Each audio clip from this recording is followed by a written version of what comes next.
Di mana Bapak Elohim membahas tentang kekristenan? Bapak Elohim membahas kekristenan. Ya kalau kalimat seperti itu ya, karena kata Kristen ini kan diambil dari kata Kristus. Ya kan? Artinya pengikut Kristus, artinya orang-orang yang percaya kepada Kristus, kepada Yesus. Ya. Kalau perkataan Allah langsung menyebutkan Kristen itu tidak ada. Oh, enggak ada. Tetapi kalau untuk orang-orang percaya, pengikut Yesus ya ada. Iya. Tapi gini abangku, Yesus berkata di dalam Yohanes 5:31, kalau aku bersaksi tentang diriku sendiri, maka kesaksianku itu tidak benar. Nah, kalau Paulus bersaksi tentang hal ini, tetapi Bapak Elohim tidak bersaksi tentang itu, bagaimana mau dikatakan benar, Bang? Yesus loh. Kalau aku bersaksi tentang diriku sendiri, maka kesaksianku itu tidaklah benar. Lalu bagaimana kalau Paulus yang bersaksi? Tidak ada kesaksian Elohim. Kesaksian Rasul Paulus ini adalah berdasarkan apa yang ia dengarkan, yang ia terima wahyu dari Tuhan Yesus, karena Rasul Paulus adalah pilihan Tuhan Yesus. Pilihan Tuhan Yesus. Jadi semua yang disampaikan oleh Rasul Paulus ini adalah kebenaran. Tapi dasarnya tadi kan Yesus berkata, kalau aku bersaksi nih, maka kesaksianku itu tidak benar. Kalau kesaksianku itu dari diriku sendiri, kan gitu. Nah, sedangkan level tertinggi kesaksian Paulus itu hanya dikatakan bahwa Yesus Kristus yang memberikan kesaksian itu kepada Paulus. Bapak ada nggak bersaksi tentang itu? Iya, baik. Konteks Yohanes 5 ayat 31 yang Bang Zuma bawakan. Ya, kita harus melihat dulu kenapa Tuhan Yesus mengatakan hal demikian. Ya, karena pada saat itu orang-orang Yahudi yang menolak Tuhan Yesus, ya makanya Tuhan Yesus itu dia mengatakan, ya aku bersaksi, bukan kita bacakan itu ya. Karena silakan. Nanti baca Bang satu Zuma, perikop pun boleh. Ya, silakan. Enggak satu perikop. Silakan. Ya. Karena Bang Zuma sering kali ya menyalahpahami, bahkan mempelesetkan ayat-ayat Alkitab. Saya enggak pelesetkan. Ya. Jadi itu kita melihat. Yesus, Bang. Ya. Kesaksian Yesus itu harus disaksikan Bapak juga. Baru bisa betul. Iya, baik. Ya.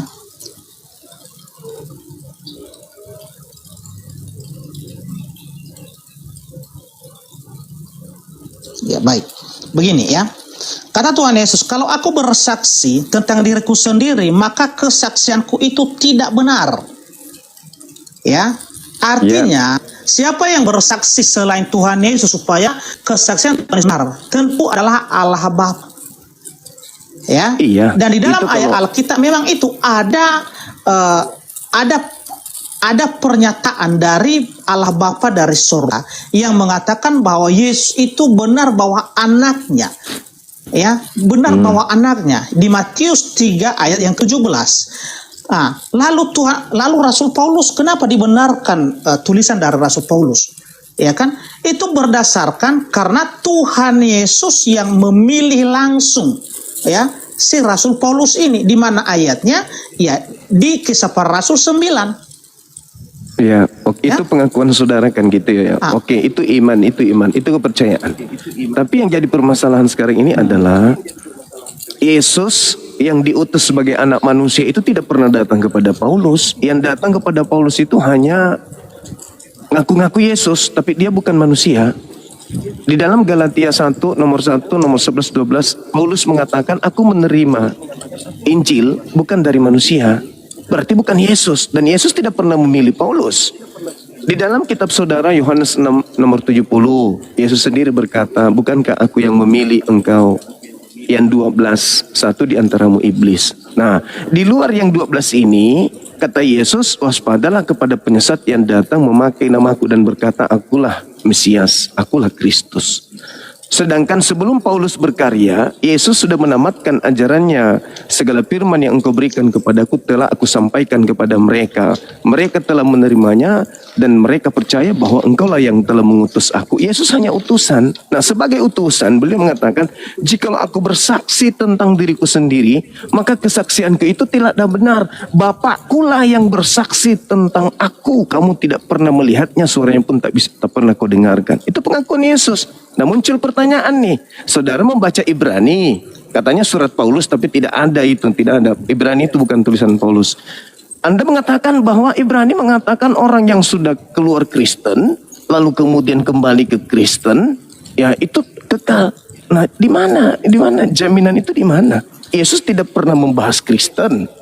Elohim tidak pernah membahas Kristen. Yang sibuk membahas Kristen itu Paulus doang. Cuman Paulus, pendeta, pastor yang sibuk membahas Kristen. Yesus tidak pernah bahas Kristen. Jadi keselamatan apa? Mana jaminannya Yesus tentang Kristen ini? Mana jaminan Elohim tentang Kristen? Yang ada pada hari terakhir nanti, banyak orang memanggil aku Tuhan, berseru memanggil aku Tuhan. Bukankah kami bernubuat, bermujizat, mengusir setan pakai namamu Yesus? Pada hari itulah aku akan berterus terang kepada mereka, enyahlah daripadaku kalian semua adalah pemuat kejahatan. Ya, termasuk Adinda Besi ini, kalau dia mati dalam keadaan Kristen, termasuk dia yang diusir. Mana jaminannya? Iya, oke. Ya, baik. Silakan. Saya tanggapi ya. Ya, di Yohanes 10 ayat 29 dan 27 dan 28. 27 28. Ya. Ya, 27 28. Ya. Ya. Sebutan kepada pengikut Yesus itu adalah domba. Ya, itu domba. Selain Kristen, sebutan kepada pengikut Yesus adalah domba. Ya, jadi janji Tuhan Yesus di situ, kepastian keselamatan yang diberikan kepada domba-dombanya, kepada pengikut-pengikutnya, sudah jelas di situ Bang Zuma. Apa kata Tuhan Yesus? Ya, Yohanes 10 ayat 27 dan 28. Domba-dombaku mendengarkan suaraku dan aku mengenal mereka dan mereka mengikut aku. Dan aku memberikan hidup yang kekal kepada mereka dan mereka pasti tidak akan binasa sampai selama-lamanya dan seorang pun tidak akan merebut mereka dari tanganku. Inilah janji kepastian keselamatan yang diberikan oleh Tuhan Yesus kepada semua pengikutnya, ya, yang disebut sebagai dombanya, ya. Jadi udah jelas ayat ini, ya. Anda mengatakan tadi bahwa bukan Yesuslah yang memilih Rasul Paulus, karena Rasul Paulus tidak pernah bertemu dengan Tuhan Yesus. Ya, memang waktu Tuhan Yesus masih ada di dunia, ya, ketika dia ada di tengah-tengah bangsa Yahudi, memang tidak pernah ketemu. Ya, tetapi ketika Tuhan Yesus telah terangkat ke surga, ya, dia menemui ya Rasul Paulus ini, ya, disertai dengan mujizat-mujizat. Mujizat itu apa? Ya, ketika dia menjumpai Rasul Paulus ini dengan apa? Dengan cahaya yang disertai dengan ya mujizat. Ketika Paulus ini dia mengalami kebutaan selama 3 hari. Ya, itu membuktikan bagaimana kuasa Tuhan Yesus itu kepada Rasul Paulus, bahwa dialah yang memilih Rasul, yang berbicara kepada Rasul Paulus itu, sehingga dia mengalami kebutaan selama 3 hari 3 malam. Dan pada akhirnya dia sembuh, menyatakan kuasanya, bahwa benar-benar dia yang berbicara kepada Rasul Paulus itu. Dan dijadikanlah Rasul Paulus ini. Makanya baca keseluruhan dari Kisah Para Rasul 9 itu Bang Zuma. Sudah jelas di situ. Ya. Oke, Saudara. Apapun cara Bang Zuma sekarang ya membantah ayat itu tidak bisa. Karena kenapa? Dibuktikan dari kehidupan Rasul Paulus dan dari pengajaran-pengajaran serta mujizat-mujizatnya, itu sudah terbukti bahwa Tuhan Yesuslah yang memakai Paulus ini. Kenapa? Ya, Paulus ini sanggup membangkitkan orang mati, sanggup membuka mata orang buta, sanggup dia membuat yang lumpuh bisa berjalan. Dari mana itu? Sesuai janji Tuhan Yesus di Markus 16, mulai dari ayat 17, 18 sampai 19. Itu sudah cukup membuktikan bahwa Rasul Paulus itu adalah benar-benar Rasul pilihan Tuhan Yesus. Oke, silakan. Oke, baik. Jadi gini, Saudara Depi, ketika Anda membawa Yohanes 10 tadi, aku mengenal pengikutku, mereka mendengarkan suaraku dan mengikuti aku, kan gitu.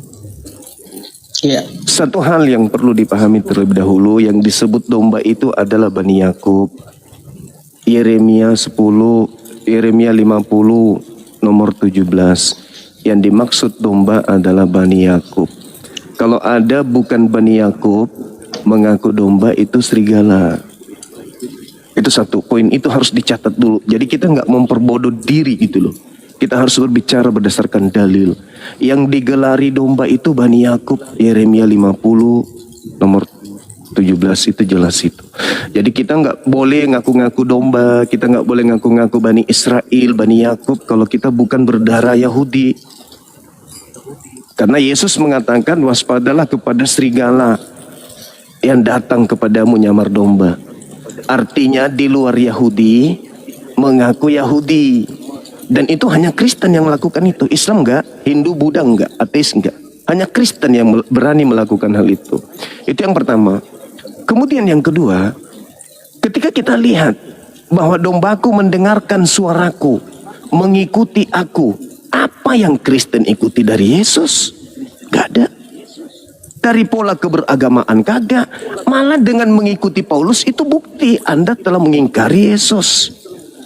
Ketika saudara mengatakan memang Yesus itu tidak memilih ketika di dunia, tapi setelah dia ke langit, ke surga baru memilih Paulus. Justru antara Paulus dengan Yesus, di situ ada murid asli. Murid asli diberi pesan, waspadalah agar kamu jangan disesatkan, sebab akan datang banyak orang memakai namaku dan berkata akulah Kristus. Jadi kalau ada orang berkata ada Mesias di sini, ada Mesias di situ, jangan kau percaya. Camkanlah, kata Yesus kepada Yahudi, orang Yahudi. Camkanlah, aku telah mengatakannya terlebih dahulu kepada kamu. Jadi kalau ada orang berkata ada Yesus di padang gurun, ada Yesus dalam bilik, jangan kau percaya. Sebab Kristus palsu dan nabi-nabi palsu akan datang melakukan tanda yang dahsyat, mujizat-mujizat yang Anda sebutkan tadi itu, membangkitkan orang mati, orang lumpuh berjalan, mujizat-mujizat. Sekiranya mungkin semua itu dipakai untuk menyesatkan orang-orang pilihan juga. Itu. Jadi antara murid Yesus dengan Yesus muncul Paulus tuh, mengaku bertemu dengan Yesus di padang gurun. Apa nasihat Yesusnya? Jangan kau percaya. Jangan kau percaya. Lagian Paulus juga mengaku yang datang kepadaku bukan manusia. Yesus dimanapun dia manusia. Dia di kandungan ibunya manusia, keluar dari kandungan ibunya manusia, ketika dia di bumi dia manusia, ketika terangkat ke langit dia manusia, turun kedua kalinya juga manusia. Kapan Yesus itu bukan manusia? Kapan? Bahkan ketika dia disidang oleh sahabat imam kepala, apakah kamu Mesias anak Elohim? Apa kata Yesus? Engkau yang mengatakannya, akan tetapi mulai dari sekarang engkau akan melihat anak manusia. Dia ngaku anak manusia, bukan anak Elohim. Dan memang Yesus tidak pernah mengaku sebagai anak Elohim. Dia mengaku sebagai anak manusia. Nah, Paulus mengatakan, yang datang kepadaku bukan manusia. Ingat bang, iblis itu bukan manusia. Iblis bisa nggak memakai nama Yesus? Menurut Yesus, waspadalah kepada penyesat yang datang kepadamu memakai namaku. Penyesat itu planos. Planos itu iblis. Nah, yang datang kepada Yesus palsu. Berarti Yesus palsu. Kristus palsu karena bukan manusia. Kristus yang asli manusia. Lihat di dalam Lukas 2 nomor 11. Pada hari ini telah lahir bagimu Kristus. Yang lahir Kristus. Manusia enggak yang lahir? Manusia itu yang asli. Yang palsu bukan manusia. Yang datang kepada Paulus bukan manusia. Jadi kalau saudara Bezi ini mau murtad kembali lantas Anda mengatakan kekal di surga, saya katakan tidak. Kekal di neraka itu yang betul. Silakan. Ya.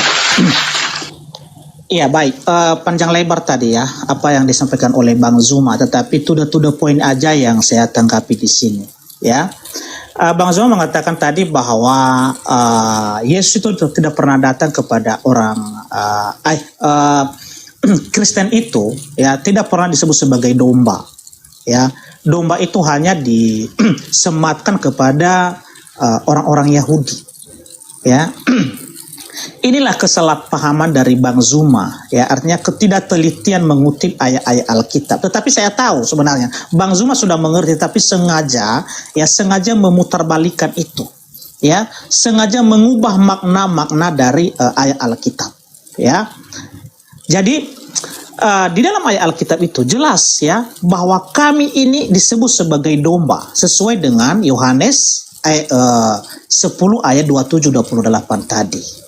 Ya, jadi kenapa kami berani mengatakan bahwa kami ini adalah domba, kami ini adalah pengikut Yesus? Karena Tuhan Yesus itu, ya, bukan hanya datang kepada orang Israel, tetapi kepada semua manusia. Ya, di mana ayatnya itu?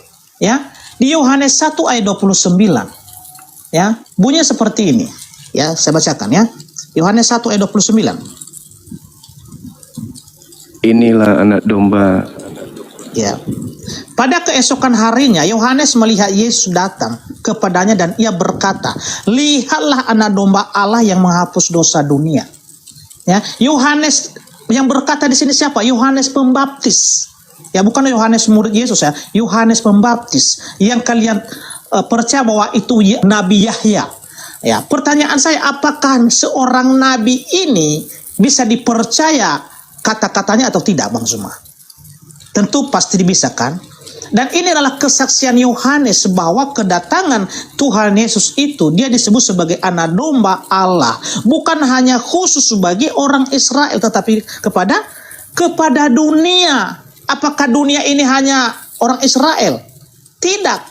Ya, semua umat manusia dari segala bangsa. Itu satu, ya.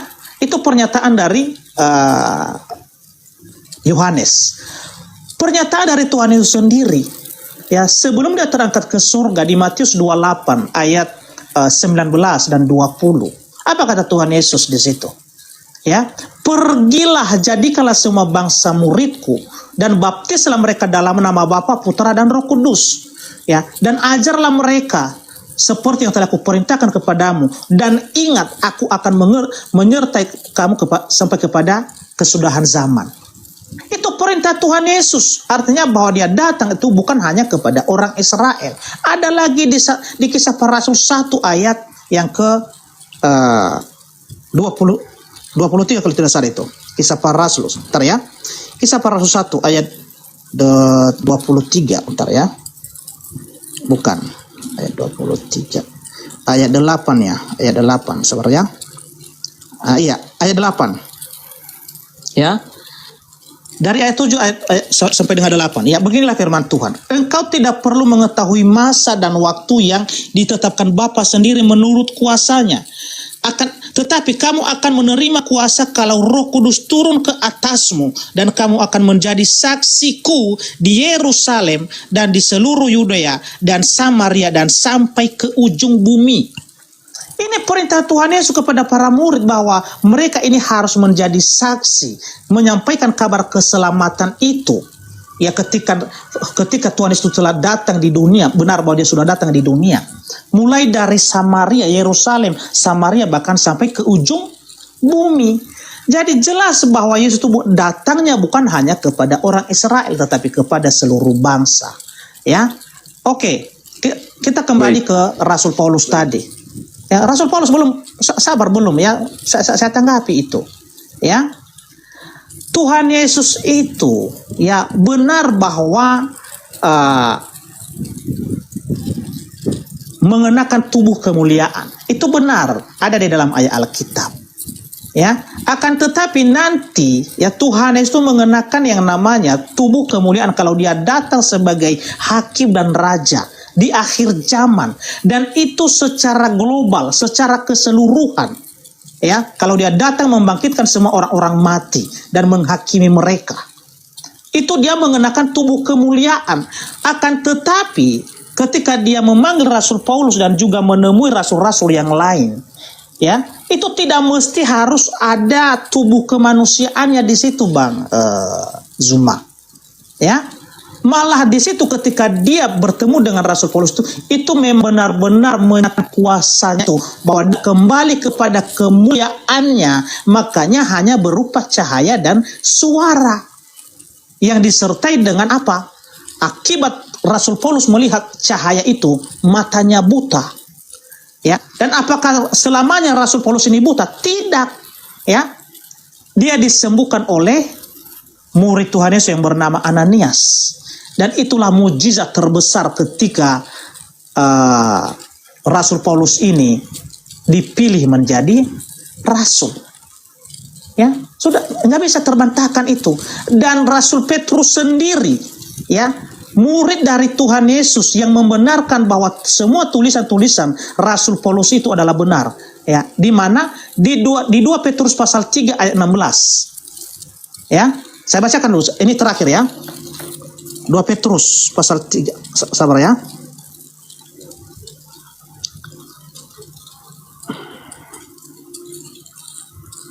Nah ini, ya dari ayat 15 kita baca karena di sini nanti disebutkan nama Paulus. Anggaplah kesabaran Tuhan kita sebagai kesempatan bagimu untuk beroleh selamat, seperti juga Paulus, saudara kita yang kekasih, telah menuliskan kepadamu menurut hikmat yang dikaruniakan kepadanya. Hal itu dibuatnya dalam semua suratnya apabila ia berbicara tentang perkara-perkara ini. Dalam surat-suratnya itu ada hal-hal yang sukar difahami, sehingga orang-orang yang tidak memahaminya dan yang tidak teguh imannya memutarbalikannya menjadi kebinasaan mereka sendiri, sama seperti yang juga mereka buat dengan tulisan-tulisan yang lain. Jadi di sini Bang Zuma, ya, Rasul Petrus adalah murid Tuhan Yesus sendiri.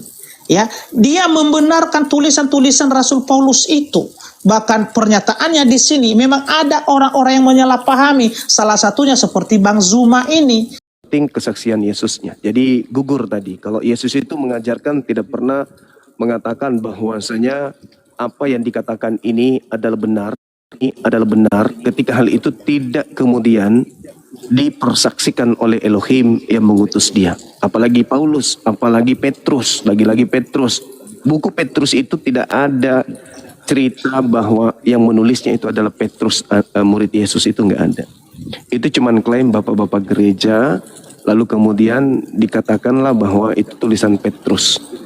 Sama seperti Ibrani, itu hanya klaim bapak bergereja bahwa Ibrani itu tulisan Paulus. Itu cuman klaim semata. Jadi pada intinya Yesus yang harus dijunjung tinggi di sini.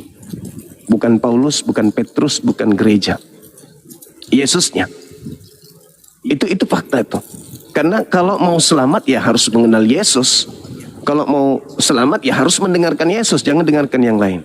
Nah, yang terpenting di antara narasi saudara pendeta Depi tadi adalah ketika berbicara tentang perkataan-perkataan yang muncul mengatasnamakan Yesus. Sebelum ada penyaliban, Yesus itu sudah menamatkan ajarannya, Pak. Yohanes 17 nomor 8, segala firman yang engkau berikan telah aku sampaikan. Telah aku sampaikan, mereka telah menerimanya. Jadi tidak ada lagi firman. Tidak ada lagi firman.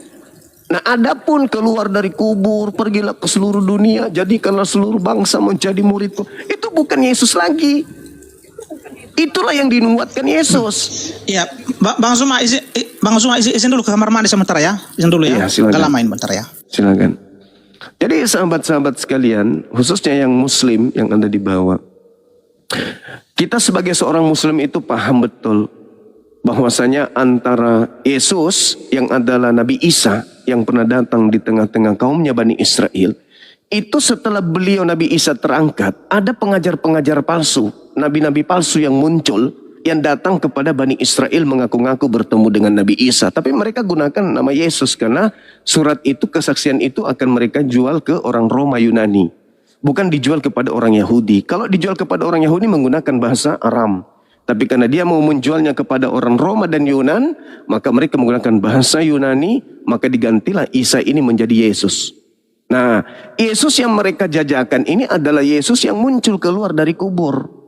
Yesus yang datang kepada Paulus, Yesus yang datang kepada Ananias. Itu bukan Isa, bukan Yesus anak Maria, bukan. Makanya dikatakan, waspadalah kepada penyesat yang datang kepada kamu. Kamu siapa? Murid Yesus. Siapa yang datang kepada murid Yesus, penyesat itu? Yaitu yang keluar dari kubur. Mengaku siapa dia? Mengaku Yesus. Itu penyesat itu. Lalu apa fungsinya? Menyesatkan banyak orang nggak? Banyak orang disesatkan. Mana yang disesatkan itu? Ya termasuk Adinda Bezi ini. Banyak orang yang akan disesatkan. Memakai nama Yesus. Nah ini mereka inilah. Kalau dikatakan bermukjizat segala macam. Kan Yesus mengatakan. Kristus palsu datang melakukan tanda dahsyat. Termasuk keluar dari kubur. Membuat sembuh orang yang buta dan seterusnya. Membangkitkan orang mati. Itu memang Yesus sudah menubuatkan. Kristus palsu itu melakukan tanda yang dahsyat. Kekuatan-kekuatan, mujizat-mujizat. Memang itu sudah dikatakan Yesus asli. Bahwa setelah aku akan muncul Yesus palsu. Bermukjizat, melakukan tanda dahsyat. Jadi kalau hari ini saudara kita Kristen mengatakan, oh Yesus itu begini kepada Paulus. Kan itu sudah dinubuatkan memang. Yesus sudah nubuatkan. Nah pada intinya saudaraku pendeta Depi. Kami sebagai seorang muslim membaca apa yang ada di Bible. Lalu kami sampaikan apa yang kami baca ini. Tapi ternyata kami kecewa ketika kami membaca dalil, berharap dengan akal kami sudah bisa menjelaskan dan menerima isi Bible itu. Tapi ternyata ada cara-cara lain, yaitu membelokkan apa yang tertulis.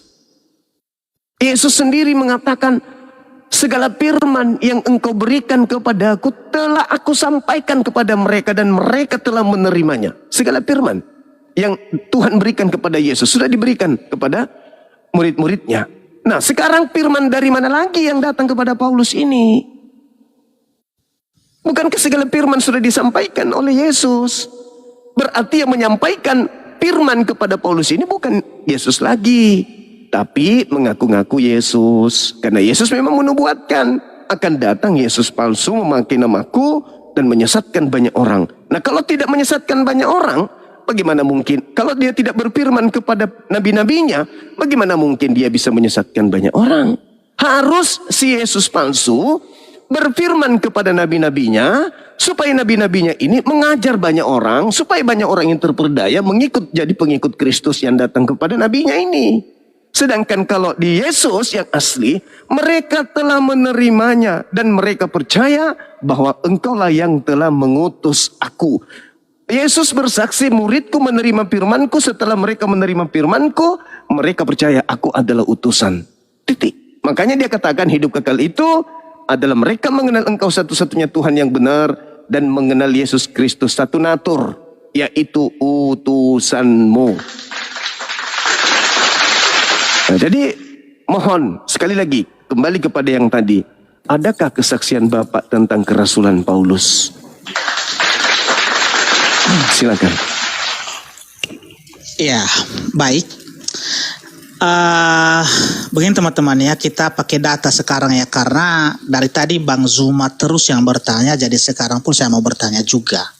Oke ya. Ya baik. Kalau di dalam ayat Alkitab saudara-saudara Kristen, yang mengampuni dosa ya itu adalah Allah itu sendiri. Ya. Dan oleh karena Tuhan Yesus adalah Allah yang telah menjadi manusia, ya. Yohanes 1 ayat 14, ya. Kata Tuhan Yesus ya di Matius 9 ayat 6. Pakai data kita Bang Zumai, sabar-sabar ya. Iya. Saya putar dulu kameranya. Jadi saya bertanya nanti mengenai Bang Zuma ini, dari iman Bang Zuma juga ya. Siap. Biar kita apa? Oke ya.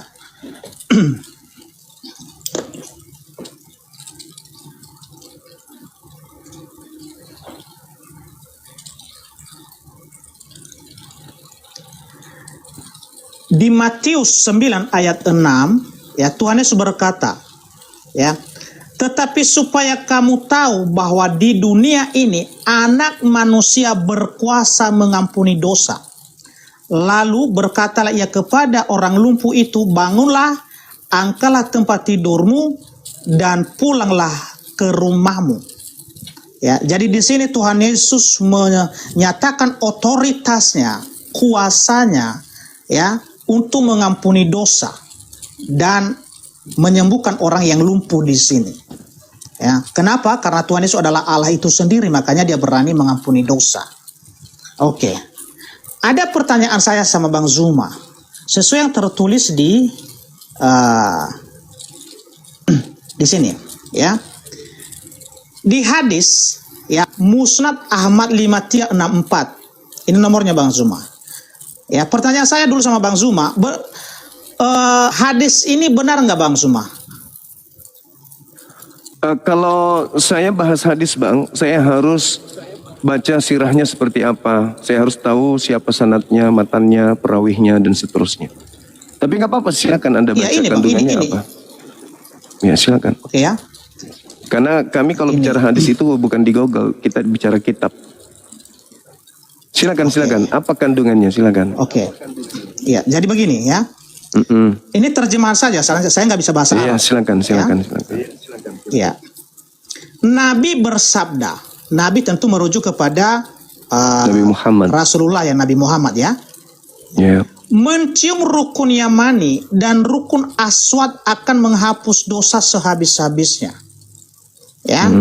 Pertanyaan saya sama Bang Zuma, Iya. berapa oknum yang punya otoritas, yang punya kuasa untuk mengampuni dosa itu, Bang? Apakah Allah satu-satunya atau termasuk mencium rukun Yamani dan Aswad ini bisa juga menghapus dosa? Silakan Bang Zuma. Iya. Jadi Al-Quran menjelaskan, Bismillahirrahmanirrahim, Qul in kuntum tuhibbunallaha fattabi'uni yuhibbukumullah wa yaghfir lakum dzunubakum wallahu ghafurur rahim. Katakanlah kepada manusia, wahai Nabiku Muhammad, jika mereka ingin dicintai oleh Allah, ingin dosa-dosanya diampuni oleh Allah, maka katakan kepada mereka, ikutlah aku, fattabi'uni. Kalau mau dosa-dosamu dihapuskan, ikuti aku. Nabi Muhammad mengatakan mencium, mengusap Hajar Aswad menghapuskan dosa-dosa kalian. Jika kalian mengusap batu itu, maka dosamu akan dihapuskan. Ikuti itu, maka aku Allah akan menghapuskan dosa-dosa mereka. Al-Quran surah Ali Imran ayat 31.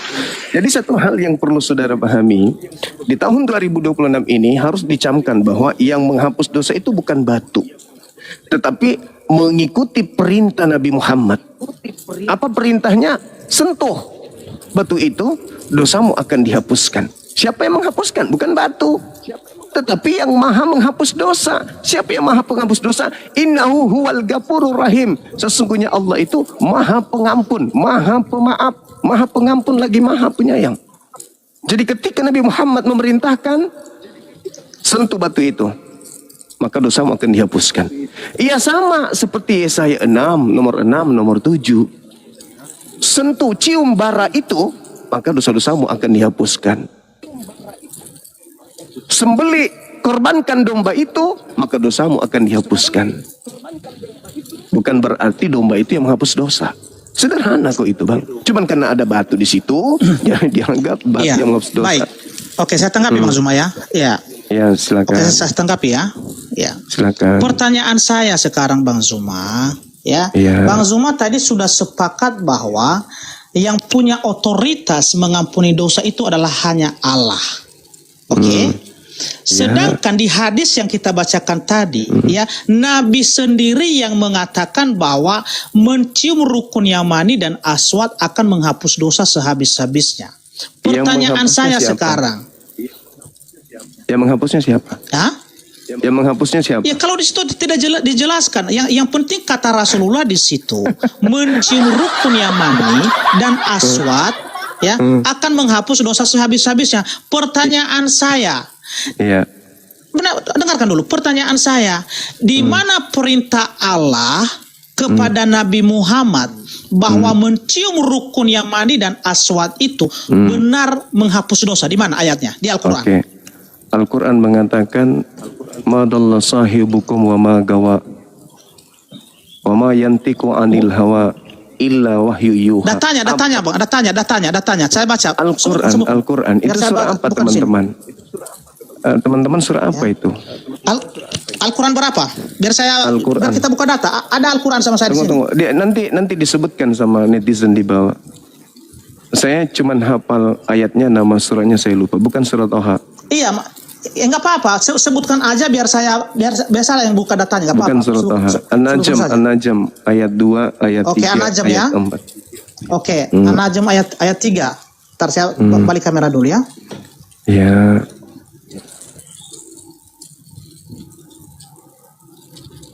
Bisa juga ayat bil bayyinati An-Nahl ayat 44. An-Nahl Data 44. Oke, Ayat An-Nahl 44. 44. Sabar ya teman-teman ya. Kita pakai kita teman-teman ya, karena Bang Zuma ini kalau ngomong asal ngomong aja tanpa data gitu. Tapi sekarang kita harus pakai data ini ya. An-Nahl. Pernah saya menyatakan dan itu viral, kalau saudara Kristen bertanya tentang Islam itu sangat kritis sekali emang. Tapi jangan pernah tanya tentang Bible. Nanti au. Oke, bentar ya. An-Nahl, mana An-Nahl di sini ya? Sabar ya. Santai aja kita Bang Zuma. Yang penting kan kita mencari kebenaran di sini. Silakan Bang. An-Nahl. Sabar ya. Iya. Ini. An-Nahl ayat 44. 44. Ya. 44. Oke. Kita bacakan teman-teman ya. Ini. Mereka kami utus dengan membawa keterangan-keterangan mujizat dan kitab-kitab, dan kami turunkan azkir atau Al-Quran kepadamu agar engkau menerangkan kepada manusia apa yang telah diturunkan kepada mereka, dan agar mereka memikirkan. Di mana di sini? Pertanyaan saya tadi Bang Zuma, di mana perintah Allah kepada Nabi Muhammad ya bahwa mencium rukun Yamani dan Aswad akan menghapus dosa sehabis-habisnya. Di sini nggak ditemukan perkataan seperti itu, Bang. Udah lain ini, nggak ada perintah Allah di sini. Iya. Jadi Nabi Muhammad SAW itu diperintahkan kemudian untuk mengajarkan Al-Quranul Karim agar Nabi Muhammad itu menjelaskan apa yang harus manusia lakukan. Nah, di dalam Al-Quran surah Ali Imran ayat 31, di situ dikatakan fattabi'uni, ikutlah denganku. Jadi kita diperintahkan mengikuti Nabi Muhammad. Apa yang diucapkan Nabi Muhammad kita harus ikuti kalau itu adalah perintah. Makanya dikatakan dalam surah An-Najm, madallah sahibukum wa ma gawa wa ma yantiku anil hawa in huwa illa wahyu yuha. Jadi apa yang dikatakan oleh Nabi Muhammad itu adalah wahyu. Ketika diperintahkan sesuai dengan hadis yang tadi, menyentuh Hajar Aswad itu adalah menghapus dosa. Maka kita harus ikut. Kita harus ikut. Ada legalitas dari Allah untuk ikut kepada Nabi Muhammad. Apa yang disampaikan oleh Nabi Muhammad menjadi satu hukum, ikut. Maka dosa-dosamu akan dihapuskan. Ali Imran ayat 31. Jelas itu. Jadi Al-Quran itu pokok. Sub-sub pokoknya itu kemudian dirincikan oleh baginda Rasulullah SAW. Maka untuk menghapus dosa, kalian menyentuh kemudian Hajar Aswad. Siapa yang menghapus dosa? Allah Subhanahu wa Ta'ala, karena mengikuti perintah beliau. Begitu abangku, sederhana. Jadi tak ada. Ini intinya di sini bukan batu yang Anda kan mau tahu kenapa batu menghapus dosa. Tak ada dalilnya batu menghapus dosa. Tapi menyentuh, beribadah, tunduk kepada perintah, datang dari Makassar ke sana untuk menyentuh itu karena Allah, maka dosa-dosa dihapuskan. Sama bang, sama. Ketika di dalam Yesaya 6, nomor 6, nomor 7 itu sama persis. Coba Anda baca. Begitu juga Keluaran 29, nomor 12, 13, 14, membakar kotoran sapi itu adalah korban penebus dosa. Sama. Sama dengan Imamat 1, nomor 2, katakan kepada orang Israel, apabila hendak dosanya dihapuskan, maka hendaklah mereka menyembelih domba, kambing, sapi. Apakah sapi itu yang menghapus dosa? Menyembelih dan menyentuh Satu menyembelih sapi, satu menyentuh batu Hajar Aswad. Sama kedudukannya. Tunduk kepada perintah. Ya, oke. Begitu. Ya, tanggapi ya. Oke, saya tanggapi ya. Ya. Ya, menyembelih korban, ya, menyembelih binatang, ya, sapi, domba, ya, dan lembu di perjanjian lama itu adalah perintah Allah, perintah Tuhan, ya. Jadi semua perintah Tuhan itu memang harus kita taati, kita lakukan. Makanya para nabi itu melakukan hal yang demikian. Sedangkan tadi yang kita bacakan ya di hadis ya 53 di hadis itu tidak ada perintah Allah kepada Nabi Muhammad di situ. Lalu sekarang pertanyaannya, kenapa beraninya Nabi Muhammad ya? Dengarkan dulu Bang, ya. Kenapa beraninya Nabi Muhammad mengatakan bahwa mencium rukun Yamani dan Aswad akan menghapus dosa sehabis-habisnya? Ya, sedangkan tidak ada satu ayat pun di dalam Al-Quran Allah memerintahkan Muhammad ya mencium rukun Yamani dan Aswad. Kan ya, tahu dari mana Muhammad? Anda tadi tahu dari mana Muhammad itu bahwa itu menghapus dosa? An-Najm ayat 2, 1, 2, 3, 4. Kan tadi saya sudah bilang abangku. Bil bayyinati waz zubur wa anzalna ilaika dzikr. Kita buka datanya teman-teman. Pasti kritis berapa? Kalau bahas Islam. Nanti saya juga minta perintah ya. Menghapus dosa ya Bang ya. Menghapus dosa dengan membunuh Yesus ya. Saya minta perintahnya juga ada dari Elohim ya. Boleh ya? Kuat nggak dengan pertanyaan? Boleh. Kita bahas nanti itu. Baik. An-Najm berapa? An-Najm ayat 1, 2, 3, 4, 5 dan seterusnya. An-Najm 1, 2, 3. Oke, sabar ya.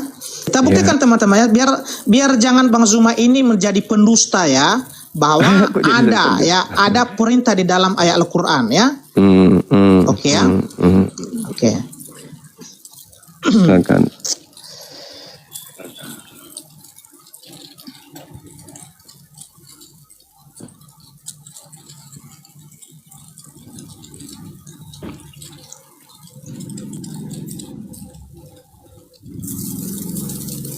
An-Najm 3 tadi ya.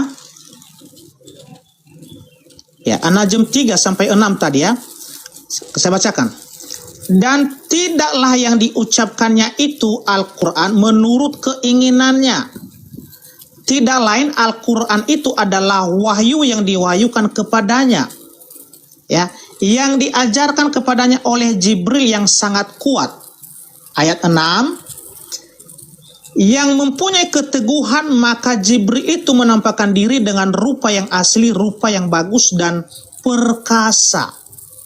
Di sini menjelaskan bagaimana ya bahwa Al-Quran itu benar bahwa telah diterima oleh Nabi Muhammad dan yang dia sampaikan bukan dari keinginan sendiri. Lalu sekarang pertanyaannya di sini, di mana perintah Allah kepada Muhammad bahwa mencium rukun Yamani dan Aswad akan menghapus dosa? Nggak ada kaitannya di sini Bang Zuma.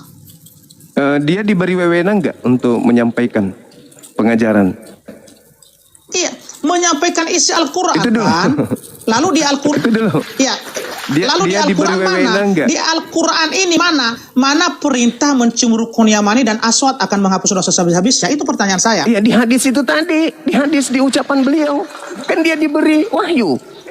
Dia kan diberi wahyu, apa yang diucapkan itu bukan dari dirinya sendiri, melainkan wahyu yang datang kepadanya. Nah, kemudian Allah Subhanahu wa taala menjelaskan dalam Al-Qur'anul Karim, ya ayyuhalladzina amanu atiiullah wa atiiur rasul. Perintah untuk taat kepada beliau. Perintah Allah untuk taat kepada Nabi Muhammad. Perintah Allah ketika hendak dosa-dosamu dihapuskan, ikuti beliau. Fattabi'uni. Kata saya bacakan Ali Imran ayat 31. Jadi Nabi Muhammad itu diutus ke atas muka bumi ini untuk mengajarkan isi Quran. Isi Quran itu mengajarkan jalan keselamatan. Apa yang diucapkan Nabi Muhammad itu adalah jalan keselamatan. Beliau mengucapkan hadis yang Anda bawa tadi itu. Makanya umat Islam itu berbondong-bondong ke sana, beribadah untuk menyentuh Hajar Aswad. Ikhlas karena Allah. Makanya diperintahkan atiullah wa atiur rasul. Taatlah kepada Allah dan taatlah kepadaku. Aku memerintahkan, aku mengajarkan, aku mengajak kamu untuk menyentuh Hajar Aswad agar pencipta langit dan bumi menghapuskan dosa-dosamu. Jelas kok itu. Oke. Saya boleh balik bertanya? Iya, jadi biar netizen aja yang menilai di sini siapa pendusta di sini yang tidak jujur, ya. Karena pertanyaan saya tadi sama Bang Zuma, di mana perintah Allah kepada Nabi Muhammad, ya, untuk mencium rukun Yamani dan Aswad, menghapus dosa sehabis-habisnya. Tapi sampai saat ini teman-teman, Bang Zuma belum bisa ya menampilkan ayat itu. Ya, ini dia di sini hanya ya artinya menafsirkan ayat-ayat Al-Qur'an, mengaitkan bahwa itu adalah perintah. Padahal sudah kita baca sendiri tadi, ya. Jadi begini sekarang Bang Zuma. Jujur aja Bang Zuma itu bahwa tidak ada perintah kepada Nabi Muhammad ya mencium rukun Yamani dan Aswad itu. Jadi itu adalah atas kehendak dari Nabi Muhammad sendiri, bukan perintah Allah. Kan begitu. Madallah sahibukum wa ma gawa wa ma yantiku anil hawa. Apa yang diucapkan itu bukan dari hawa nafsunya sendiri. In huwa illa wahyu yuha. Kecuali selain daripada wahyu. Itu jelas Al-Quran mengatakan itu kok. Tapi kalau Anda mengatakan tidak ada, ya itu kan Anda Kristen. Wajar Anda paham. Pasti Anda menolaknya saudaraku. Sekarang boleh saya balik nanya. Sederhana pertanyaan saya. Boleh silakan. Oke. Boleh silakan. Kalau tadi kami kan jelas tuh, fattabi'uni, ikutlah kepada Nabi Muhammad, kan gitu. Banyak dalil di dalam Al-Qur'anul Karim yang menjelaskan ya ayyuhalladzina amanu atiullaha wa atiur rasul. Perintah mengikuti rasul yaitu Nabi Muhammad. Itu legalitas langsung dari Allah. Yesus memiliki legalitas dari Elohim di tengah-tengah kaum Bani Israel.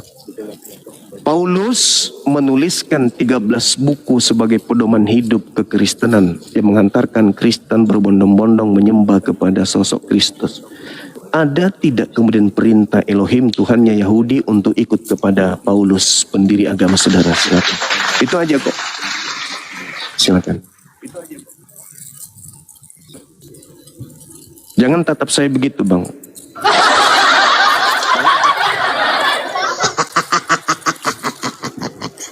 Oke, saya pakai data teman-teman ya. Boleh. Karena sekalipun Bang Zuma di sini nggak bisa menampilkan data, nggak apa-apa sih kita ladenin aja. Ya kita hormati Bang Zuma ya. Jadi saya pakai data di sini ya. Iya, silakan Abang. Perintah Elohim ya kepada manusia agar mengikuti teladan Paulus. Silakan. Oke. Sabar ya.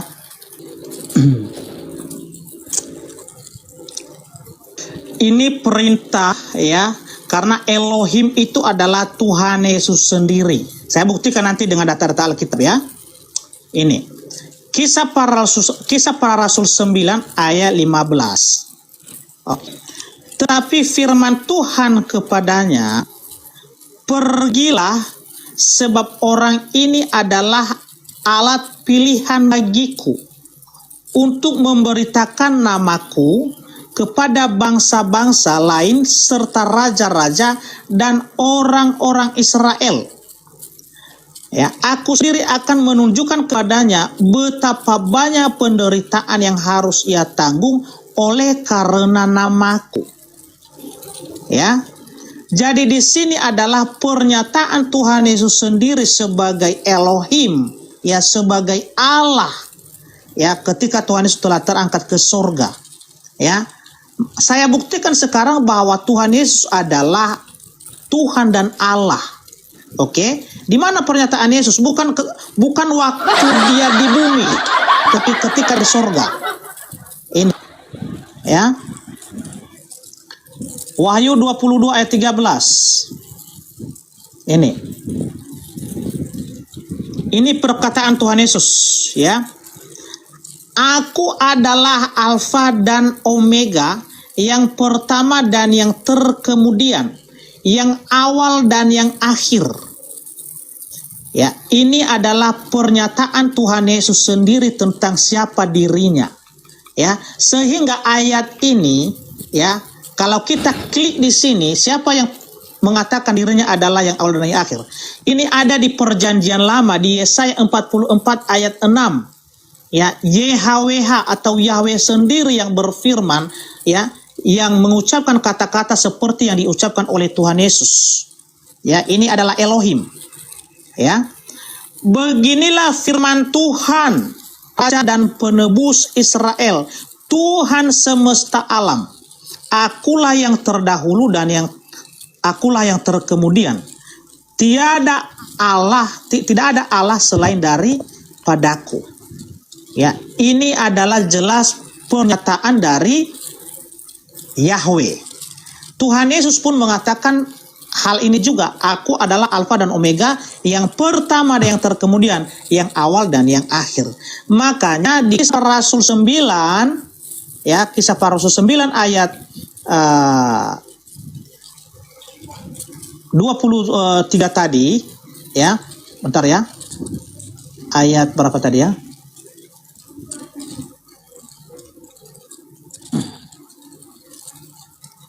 Nah ini, ya.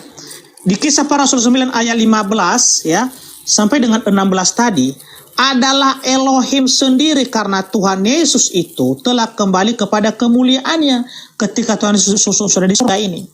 Ya. Jadi adalah perkataan Elohim, perkataan Tuhan Yesus kepada Rasul Paulus. Sudah Bang Zuma, silakan. Oke, baik. Saya minta Elohim bukan Yesus. Kan kalau kesaksian Yesus itu kan udah kita sebut tadi. Yang pertama, beratnya Paulus itu harus melangkahi beberapa tembok tinggi. Yang pertama, Yesus berkata, jikalau aku bersaksi tentang diriku sendiri, maka kesaksianku itu tidaklah benar.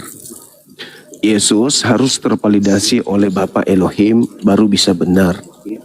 Yang kedua, Yesus berkata akan datang Yesus palsu menyesatkan banyak orang, dan Yesus palsu ini akan memiliki utusan-utusan, nabi-nabi, rasul-rasul. Yang pertama, Yesus ketika berbicara harus disaksikan oleh Elohim, baru bisa dipercaya. Yang saya minta pengakuan Paulusnya yang disaksikan oleh Elohim itu mana? Kalau cuman Yesus yang asli pun datang kepada Paulus, itu belum bisa dipercaya karena tidak ada kesaksian Bapa.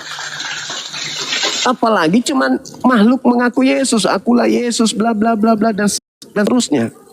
Kemudian Kisah Para Rasul itu catatan Lukas yang dipersembahkan untuk satu oknum doang, bukan untuk seluruh manusia. Buku Lukas itu bukan untuk seluruh manusia. Kisah Para Rasul itu bukan untuk seluruh manusia, tapi untuk seorang yang bernama Theophilus. Kisah Para Rasul 1 nomor 1 Theophilus yang mulia di bukuku yang pertama, maksudnya di buku Lukas. Di Lukas 1 nomor 1 Theophilus yang mulia, banyak orang yang menyusun berita tentang peristiwa-peristiwa yang terjadi tentang kita, maka aku terpanggil untuk menyusunnya. Setelah aku menyelidiki dengan seksama, maka aku terpanggil untuk menyusunnya kembali. Kepada siapa? Kepada Theophilus.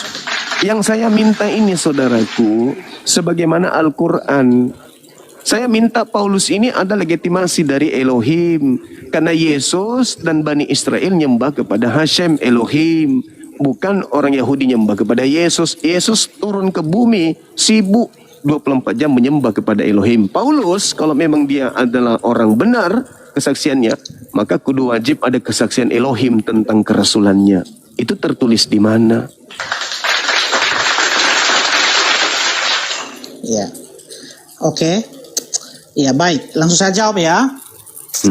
Ya, ada ya, karena pertanyaannya tadi Elohim ya. Jadi kita tahu teman-teman ya, kalau di Perjanjian Baru ini tidak ada kata Elohim di situ. Ya, karena Elohim itu adalah dari bahasa Ibrani. Ya, dari bahasa Ibrani. Sedangkan Perjanjian Baru adalah bahasa Yunani, ya, Theos dan Kurios, ya. Jadi sedangkan Rasul Paulus ini adalah, ya, dia ada di Perjanjian Baru. Jadi jelas tidak ditemukan kata Elohim di sini, sesuai dengan permintaan Bang Zuma. Tetapi yang ditemukan Yahudi adalah kata Theos dan juga Kurios. Jadi berarti, kalau berarti dewa Bang. Bagaimana? Yang datang kepada Paulus berarti dewa. bukan dewa. Kan Ya, nggak boleh menyebut, karena tidak boleh menyebut sembarangan nama Tuhan Yahudi. Ketika dia datang Tuhannya Yahudi itu kemudian kepada orang-orang Romawi, ya harus menggunakan Elohim, tetap Hashem. Kenapa berubah jadi Theos?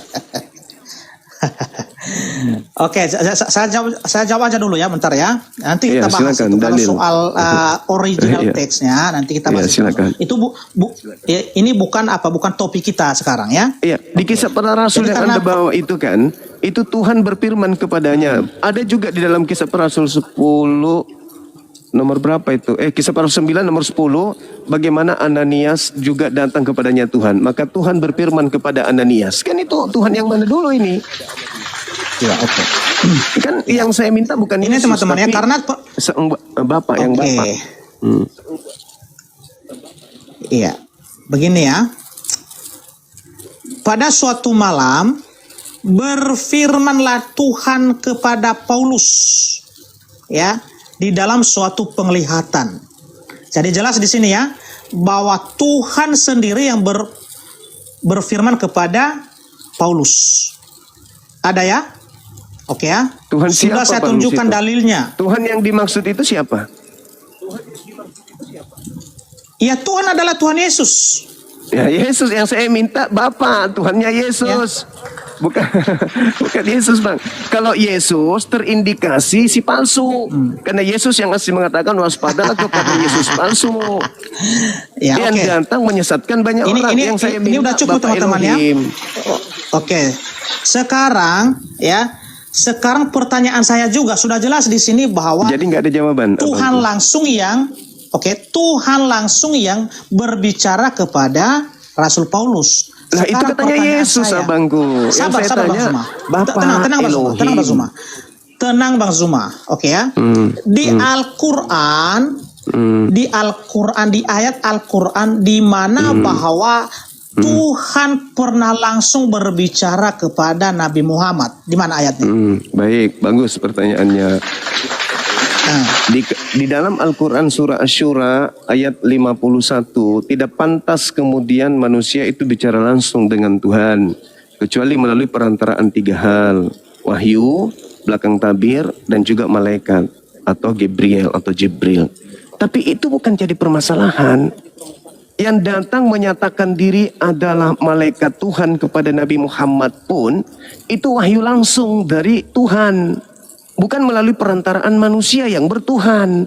Yang saya tanya ini kan tadi Anda bertanya kepada saya, mana perkataan Allah untuk mengikuti Nabi Muhammad mencium Hajar Aswad? Saya balik nanya, mana ajaran Elohim untuk mengikuti kemudian Paulus agar menisbahkan dosa-dosa kita kepada darah Yesus yang disalib oleh orang Roma? Maka saya minta dalil yang setara. Adakah kemudian Elohim berfirman kepada Paulus? Atau itu langsung Yesus yang kepada Paulus? Nah, kalau langsung Yesus, hati-hati. Karena Yesus yang asli tidak berfirman lagi setelah dia terangkat ke langit. Segala firman yang engkau berikan kepadaku telah aku sampaikan. Artinya setelah Yesus terangkat ke langit tak ada lagi firman karena semuanya telah disampaikan. Adapun yang datang lagi menyampaikan firman, pergilah ke seluruh dunia bla bla bla, itu bukan Yesus lagi. Itulah yang dimaksud Yesus, waspadalah kepada penyesat yang datang kepada kalian memakai namaku. Nah, yang muncul dari kubur itu memakai nama Yesus. Apesnya, Bang, dia mengatakan kepada aku telah diberi kuasa. Siapa yang diberi kuasa ini? Yesus. Enggak, Yesus tidak terima kuasa itu. Yesus mengatakan ketika penginjilan, aku tidak dapat berbuat apa-apa dari diriku sendiri. Yang keluar dari kubur, kepada aku telah diberi kuasa. Yang menjanjikan kuasa itu iblis. Anda baca Lukas 4, Matius 4. Yesus, jikalau engkau menyembah aku, maka segala kuasa akan aku berikan kepadamu, sebab aku iblis berkuasa memberikan kepada siapapun yang aku kehendaki. Nah, iblis menghendaki menyesatkan manusia, maka kuasa itu diberikan kepada wakilnya. Siapa itu? Itulah yang memakai nama Yesus. Makanya Yesus wanti-wanti, hati-hati. Sekarang dunia dihakimi, sekarang juga penguasa dunia dilemparkan keluar dari kubur. Nah itu dia, makanya ketika ditanya orang Farisi angkatan jahat ini minta satu tanda dan tidak diberikan satu tanda apapun selain tanda Yunus, yaitu 3 hari 3 malam. Nah yang keluar 3 hari 3 malam dari perut bumi itu apa? Tanda untuk orang jahat. Ya. Oke, saya tanggapi ya. Silakan. Ya, puji Tuhan teman-teman ya. Ya, puji Tuhan kita Yesus Kristus ya, di mana pada hari ini ya Bang Zuma sendiri telah mengakui bahwa ya Allah tidak pernah langsung berbicara kepada Nabi Muhammad. Ya. Tidak pernah langsung ya. Sedangkan ya nabi-nabi di dalam Alkitab kita ya, baik itu Abraham, ya Musa, Elia, Yesaya, Yeremia, Allah sendiri yang langsung berbicara kepada mereka. Itulah yang membuktikan bahwa mereka itu adalah juru bicara Allah, nabi-nabi Allah, ya. Nabi-nabi Allah, itulah yang membuktikan dan disertai dengan mujizat-mujizat, ya. Contoh seperti Abraham, apa mujizat kepada Abraham? Ya, ketika Tuhan memerintahkan dia, ya, mempersembahkan anaknya Ishak, ada mujizat terjadi dengan tiba-tiba ada anak domba di situ, ya, untuk menggantikan Ishak. Mujizat kepada Nabi Musa, dia bisa membelah lautan, ya, dia memukul batu, keluarlah air, ya, bahkan ada mana yang datang dari yang jatuh dari langit, ya. Jadi itu semua membuktikan bahwa mereka adalah para nabi, ya. Sekarang Bang Zuma, pertanyaannya, apa bukti bahwa Nabi Muhammad adalah nabi? Apa mujizat Nabi Muhammad? Ya, tadi Anda sudah mengakui bahwa Allah tidak pernah berbicara langsung kepada Nabi Muhammad, hanya perantaraan Jibril, ya. Jadi bagi saya itu tidak bisa dipercaya kalau bagi saya ya, karena di Perjanjian Lama makanya nabi itu disebut sebagai juru bicara Allah karena mereka sendiri yang langsung mendengarkan suara Tuhan, ya, yang langsung mendengarkan firman Tuhan, bukan pakai perwakilan, ya, enggak, ya. Jadi langsung Tuhan langsung sendiri. Pertanyaan saya sekarang, mujizat apa yang telah diberikan Tuhan kepada Nabi Muhammad untuk membuktikan bahwa dia adalah nabi? Silakan langsung. Yang pertama, Anda sudah mencoba melakukan satu gerakan seperti gerakan di gereja untuk menipu, membohongi orang dengan mengatakan bahwa nabi-nabi bicara langsung dengan Tuhan. Keluaran 33:20, tidak ada nabi yang berbicara dengan Tuhan langsung mati. Karena tidak ada nabi yang melihat Tuhan, itu nggak ada. Keluaran 33 nomor 20 itu jawabannya. Yesus juga berkata dalam Yohanes 5 nomor 37, tidak ada orang yang melihat Tuhan. Jadi ini bukan gereja. Lalu kemudian Anda bertanya tentang mujizat Nabi Muhammad. Setiap nabi itu beda-beda mujizatnya. Nabi Musa belah laut. Yesus ada nggak belah laut? Nggak ada. Nggak ada. Jadi masing-masing sesuai dengan keadaan zamannya. Yang dibutuhkan kemudian ketika roh kebenaran itu datang, hanya mengajarkan segala kebenaran, keadilan, dan penghisapan dunia akan dosa. Bukan Anda baca dalam kitab saudara sendiri, ketika roh kebenaran itu datang, yaitu Hamed, maka dia akan mengajarkan segala hukum-hukum. Nah, jadi mujizat yang datang itu adalah penegakan hukum di tengah manusia, di mana hukum itu tidak bisa dikalahkan, dibantahkan oleh kekuatan apapun di atas muka bumi ini. Itulah hukum Islam. 1400 tahun silam sampai hari ini tegak, tidak ada hukum di atasnya yang bisa menggantikannya. Itu fakta. Jadi mujizat itu diberikan kepada para nabi sesuai dengan misinya. Kalau Nabi Muhammad itu misinya memberikan hukum sampai hari kiamat, tidak boleh berubah. Itu yang dinubuatkan dalam Yesaya 33 nomor 2. Bahwasanya di sebelah kanannya akan di sebelah kanannya ada api yang menyala-nyala. Itulah api yang menyala-nyala ini adalah hukum yang kemudian membakar semua hukum jahiliyah yang ada di depannya. Itulah Islam. Jadi mukjizat Nabi Muhammad itu adalah Al-Quran. Kembali kepada pertanyaan saya, pertanyaan yang sama. Kalau Paulus berbicara langsung dengan Elohim, itu di mana dalilnya? Silakan. Oke teman-teman ya, jadi itu tadi sudah kita bacakan ya di Kisah Para Rasul ya, 18 ya. Itu pengakuannya Yesus cuman suara doang, bukan Elohim itu.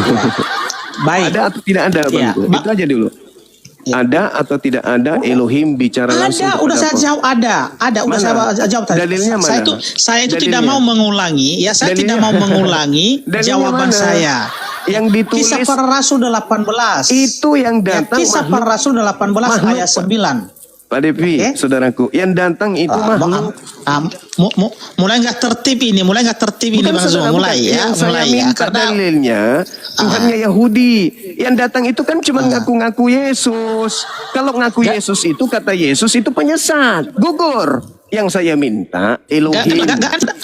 Tadi Bang Zuma panjang lebar ngomong tadi Bang Zuma, saya nggak potong. Enggak, saya minta sekarang dalil kan. Giliran saya untuk berbicara, Bang Zuma dengarkan. Saya minta dalil, Bang. Saya minta dalil. Dari tadi pun di mana tuh? Di mana Tuhannya Yahudi? Dalilnya. Ini dalilnya ini. Kisah Para Rasul 18 ayat 9. Itu adalah makhluk yang ngaku Yesus. Tadi kan Yesus aja, Bang. Yesus aja berfirman, saudaraku. Yesus berfirman kepada menyampaikan firman kepada muridnya. Yesus hanya rasul. Apalagi yang datang kepada Paulus ini bukan Yesus. Hanya ngaku Yesus. Yang saya minta bukan makhluk yang ngaku Yesus itu. Gantian kita ngomong. Yang saya minta. Udah gantian. Tuhannya Yahudi yang berfirman langsung kepada Paulus itu di mana? Silakan. Oke. Ya udah. Diam ya, saya ngomong ya. Oke. Ya. Baik. Ya. Kisah Para Rasul 18 ayat 9 ya. Ini adalah Alkitab atau firman Tuhan yang kami percaya 100% adalah wahyu dari Tuhan, firman dari Tuhan. Jadi kalau Bang Zuma tidak menerima itu sah-sah saja karena ini bukanlah imanmu. Oke? Akan tetapi kita kembali tadi. Oke ya? Hargai forum Anda loh. Ketika saya bertanya tadi, saya minta dalil.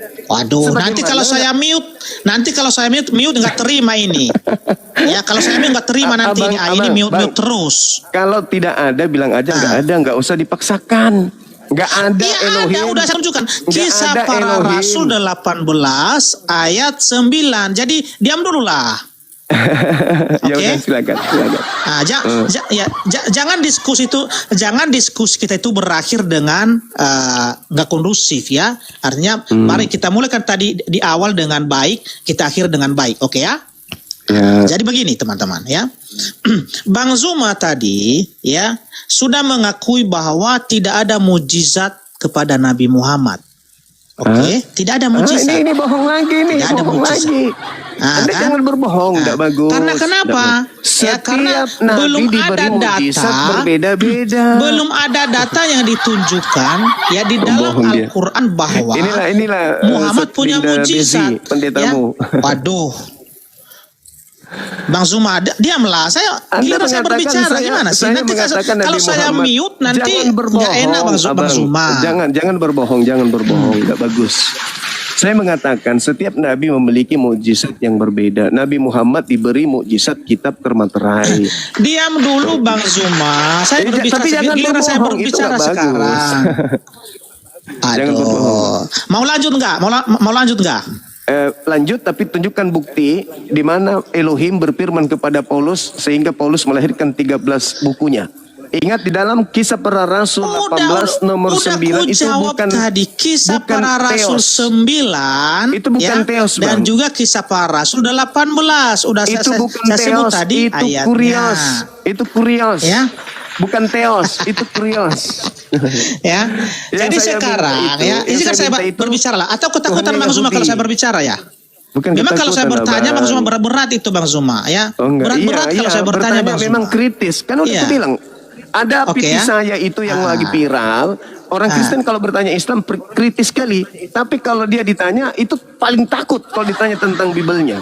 Oh, kayak Enggak, orang dari cacing kepanasan tadi gitu. puluhan saya sudah kasih kesempatan sama Bang Zuma Kisah untuk para bertanya Rasul sama 18. saya. Kisah Sekarang para Rasul 18 kenapa Bang nomor Zuma 9 tidak itu berani bukan mendengarkan teos. saya? Kenapa? Itu kurios, Abang.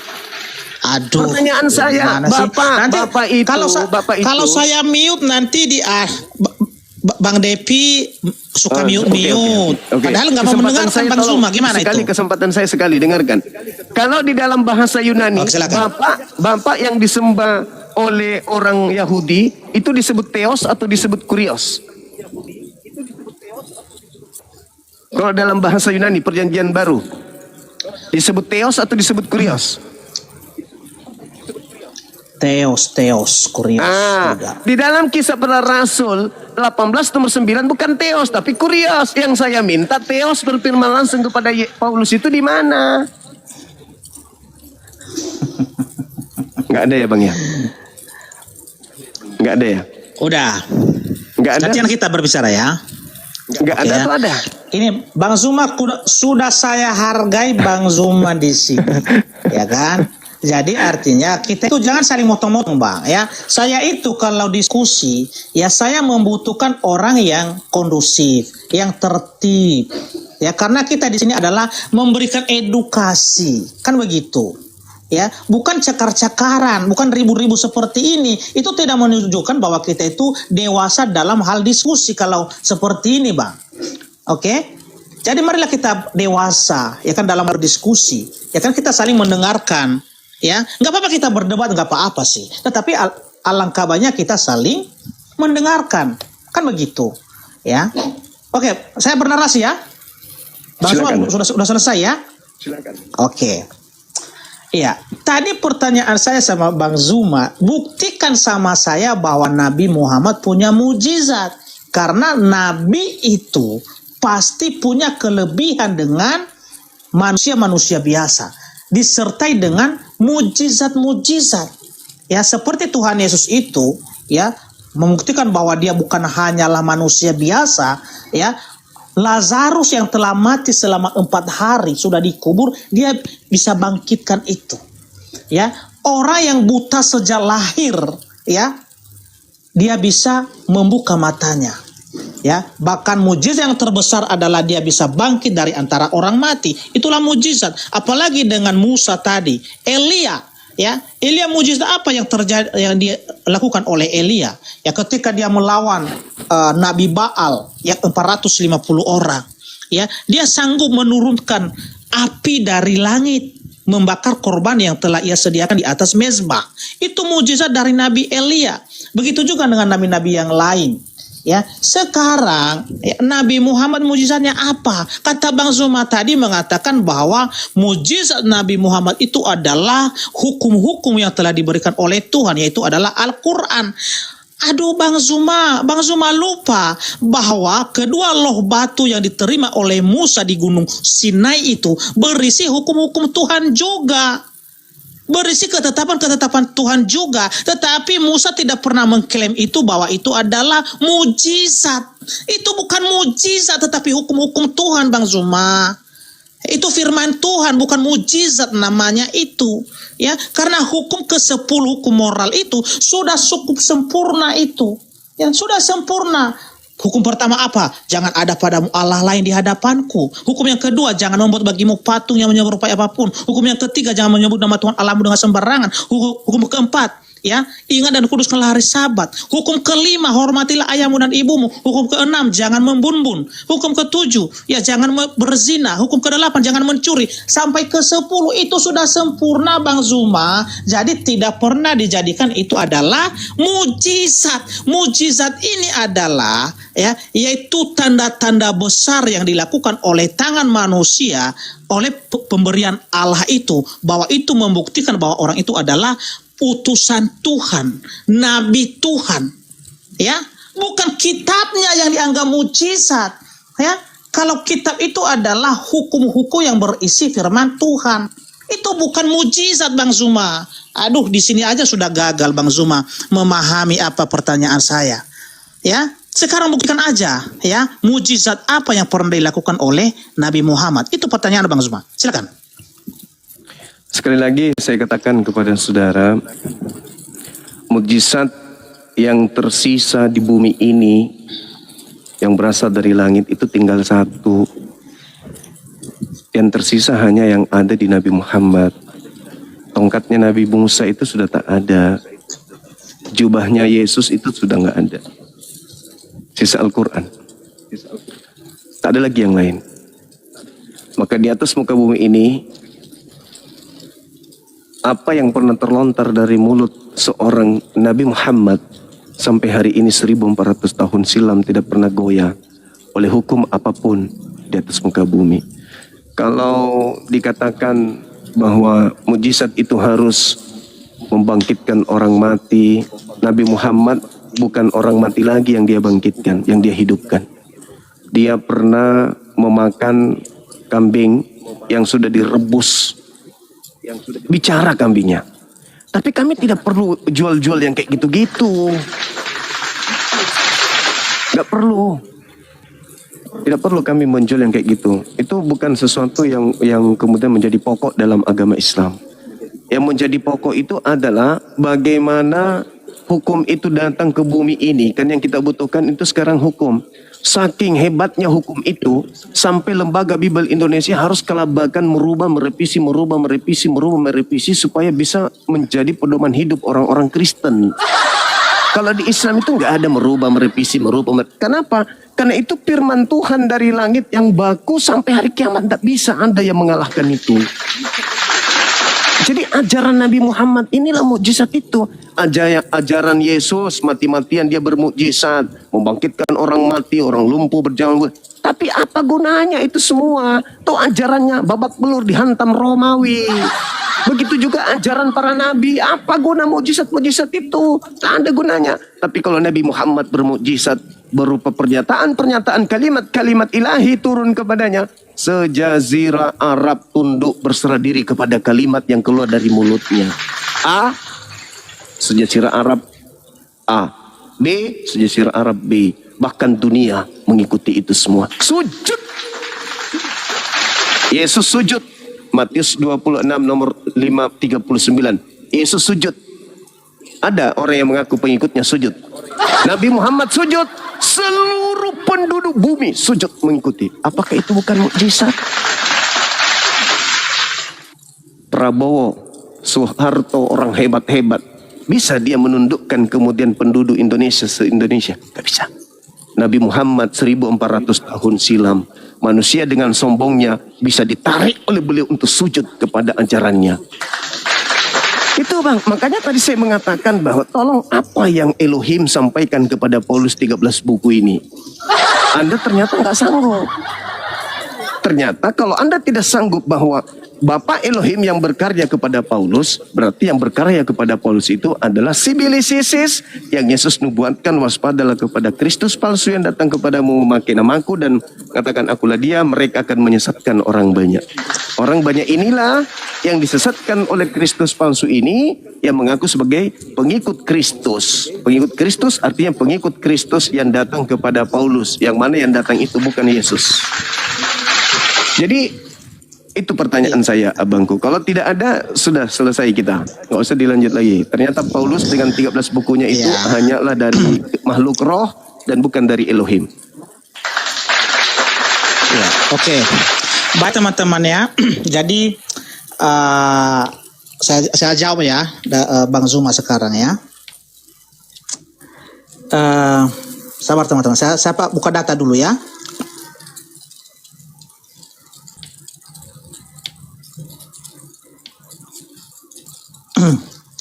Ya, begini teman-teman ya. Di ajaran Paulus ya, sesuai dengan yang diajarkan oleh Tuhan Yesus ya.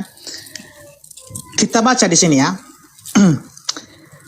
Ada di Roma pasal 12 ayat 20 ya dan 21. Saya bacakan ya. Ini mengenai ajaran ya, mengenai hukum ya.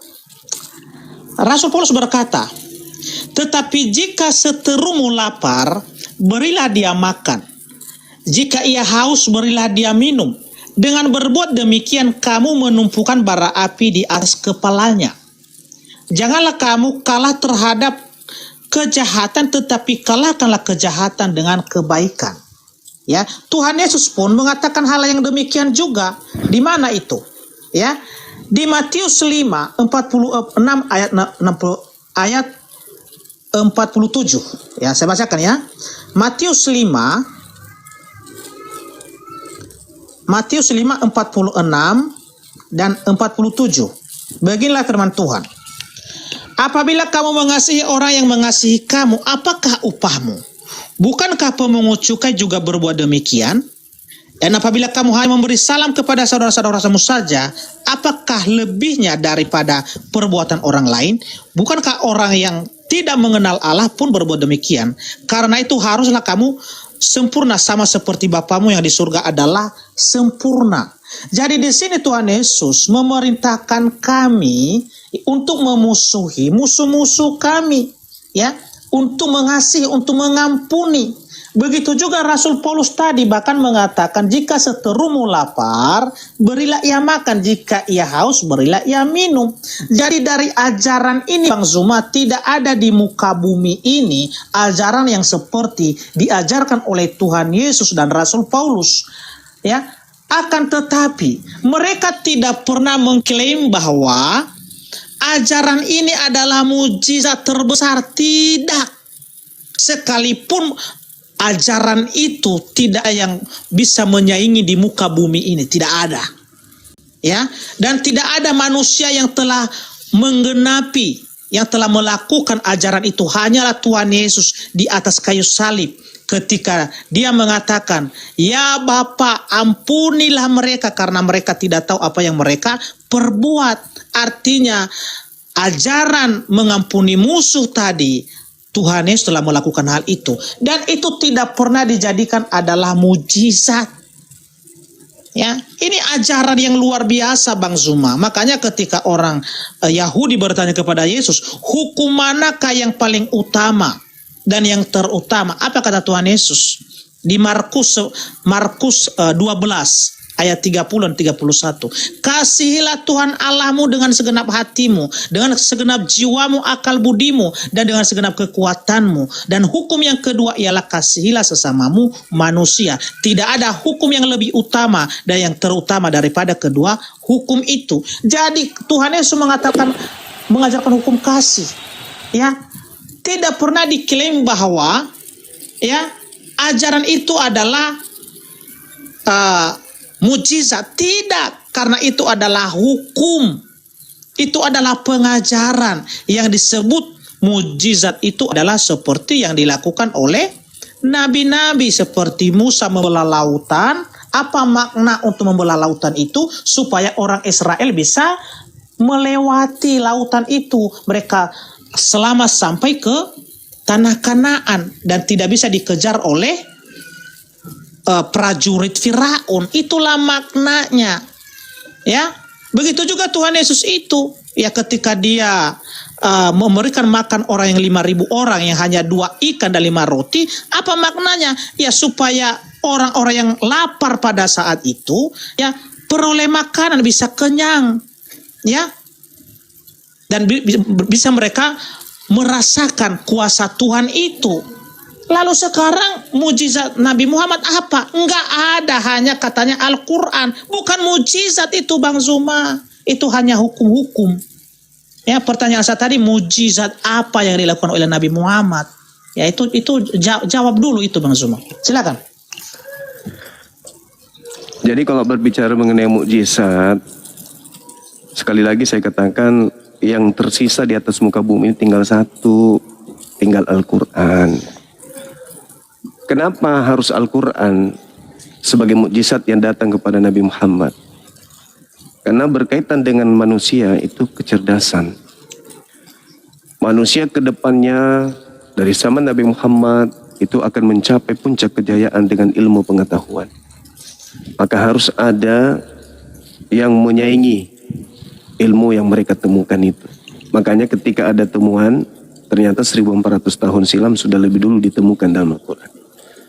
Kalau mengenai membangkitkan orang mati hari ini, misalnya jangankan Nabi Muhammad, di zaman sekarang nih, di tengah-tengah Indonesia tiba-tiba saja ada orang datang membangkitkan orang mati. Apa yang terjadi? Kira-kira apa yang terjadi di atas muka bumi ini? Orang akan datang menuhankan orang tersebut. Apakah itu yang diinginkan Tuhan? Atau ketika kemudian hari ini ada orang yang sama seperti Nabi Musa, tongkat bisa jadi ular. Maka semua orang akan datang kemudian berguru untuk jadi tukang sihir kepada Nabi Musa. Apakah itu yang dibutuhkan kemudian alam semesta? Enggak. Bukan membangkitkan orang mati yang kita butuhkan sekarang. Bukan kemudian tongkat jadi ular yang kita butuhkan sekarang. Tapi adalah ilmu pengetahuan. Itu yang dibutuhkan oleh manusia hari ini. Makanya di Indonesia alhamdulillah sudah ada kemudian bank atau pegadaian atau asuransi yang kemudian jelas itu berasal dari sumber Al-Quranul Karim. Yang dibutuhkan sekarang bukan mujizat-mujizat seperti itu, karena sudah ada kemudian rumah sakit, sudah ada jalan tol yang bisa menyeberangi lautan, sudah ada pesawat. Itu nggak dibutuhkan lagi yang kayak gitu. Maka yang dibutuhkan manusia sampai hari kiamat itu adalah ilmu pengetahuan yang dibutuhkan. Jadi, kalaupun Anda penasaran tentang mujizat-mujizat receh, seperti ngasih makan orang banyak, menghidupkan orang mati, silakan Anda ketik aja di Google. Daftar mujizat Nabi Muhammad lengkap dengan hadisnya, ada di situ. Sebagaimana Anda membaca hadis tadi di Google, sekarang Anda ketik Google aja, ketik di situ. Daftar mujizat Nabi Muhammad. Yesus mujizatnya kecil. Nabi Muhammad itu bisa menghidupkan kerikil-kerikil sampai kerikil itu bertasbih. Silakan Anda buka di Google. Cuman saya nanti takut kalau saya buka semua mujizatnya, kalian beralih dari menyembah Yesus ke menyembah Nabi Muhammad.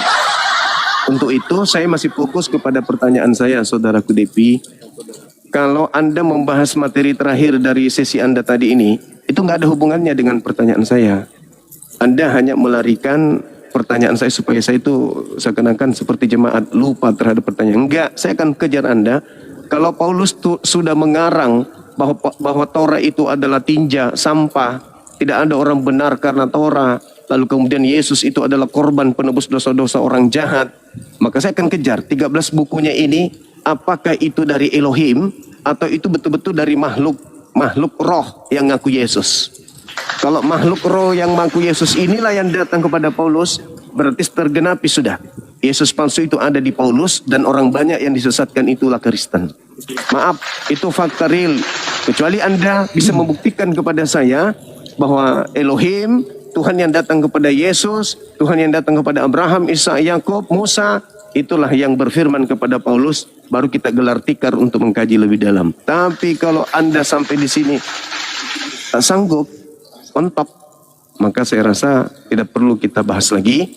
Yang pada prinsipnya orang sudah menyaksikan bahwa ternyata Paulus menerima ajaran-ajarannya, bisikan-bisikannya itu dari makhluk roh, bukan dari Tuhannya Yahudi. Saya kira begitu Bang, waktu saya mau ibadah. Oke. Iya. Lanjut Bang. Oke Bang Zuma, oke. Saya pamit ya. Ya, enggak. Makasih ya. Oke, siap. Terima kasih saudaraku Depi, Anda pendeta yang baik. Oke. Teman-teman Muslim, ya, salam toleransi Bang Zuma. Oke. Saya siap. Teman Muslim yang ada di bawah, terima kasih sudah menyertai kami di sini. Yang ada di YouTube juga, Masya Allah. Semoga kita semua bisa mati dalam keadaan waras, meninggalkan bumi masih dalam keadaan waras, tidak pikun ya, sehingga kita berada pada posisi Muslim. Terima kasih Bang Devi, tetaplah berkarya, ajak manusia-manusia lebih banyak lagi untuk mendengarkan khotbah-khotbah Bapak, supaya orang itu bisa tercerahkan ya, menuju kepada kebenaran. Terima kasih. Assalamualaikum warahmatullahi wabarakatuh, sahabat Muslim, dan semangat siang saudaraku Depi. Pamit untuk diri. Oke, Waalaikumsalam warahmatullahi wabarakatuh Bang Zuma. Gak apa-apa saya jawab ya. Oke teman-teman ya, itulah hasil diskusi kita dengan Bang Zuma ya. Jadi nggak apa-apa teman-teman ya, teman-teman di bawah aja yang menilai ya siapa kita di sini yang pakai data dan yang sudah menjawab pertanyaan-pertanyaan ya. Jadi inilah kebenaran di dalam Yesus itu teman-teman ya. Jadi sampai akhir zaman tak bisa terbantahkan itu ya.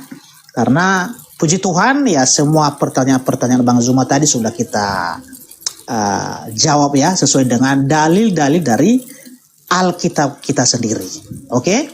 Makanya bagi teman-teman ya silakan ya perdalam lagi ya ilmu tentang firman Tuhan ya. Bangun hubungan yang baik dengan Tuhan ya. Biarlah Roh Kudus itu akan bekerja ya, membuka hati kita, memberikan kita roh hikmat ya untuk mengerti kebenaran firman Tuhan. Ya, jadi baik teman-teman, saya hanya sampai jam 11:30 ya, karena saya mau mengantar anak sekolah ya. Jadi kalau ada teman-teman yang mau berdiskusi ya beberapa menit lagi silakan ya. Tapi izin dulu teman-teman, saya mau ke kamar mandi sebentar ya. Oke ya. Jadi saya naikkan dulu satu orang, nanti saya ke kamar mandi setelah itu. Oke. Dan naikkan lagi si Bezi ini. Si Bezi ya. Oke. Ya. Ya, gimana Bezi? Ya, lanjut Bang, lanjut. Oke. Kita naikkan satu lagi ya, biar ada teman diskusi kita. Jadi saya mau ke kamar mandi sebentar ini. Dari tadi saya tahan nggak tahan lagi. Oke ya. Kita naikkan satu saudara kita Muslim. Ya. Al-Haq. Iya. Oke, iya. Silakan Al-Haq. Bicara dulu tapi saya mau ke kamar mandi sebentar ya. Ya. Assalamualaikum warahmatullahi wabarakatuh.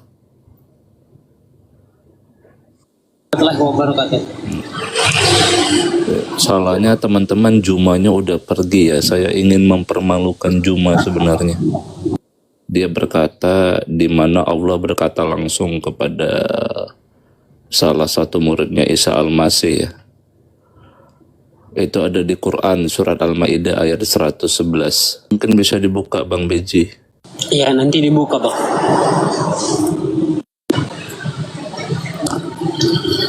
Jadi memang Allah kita itu berkata langsung kepada murid-muridnya Isa ya. Secara langsung ada di Quran. Surat Al-Maidah ayat 111.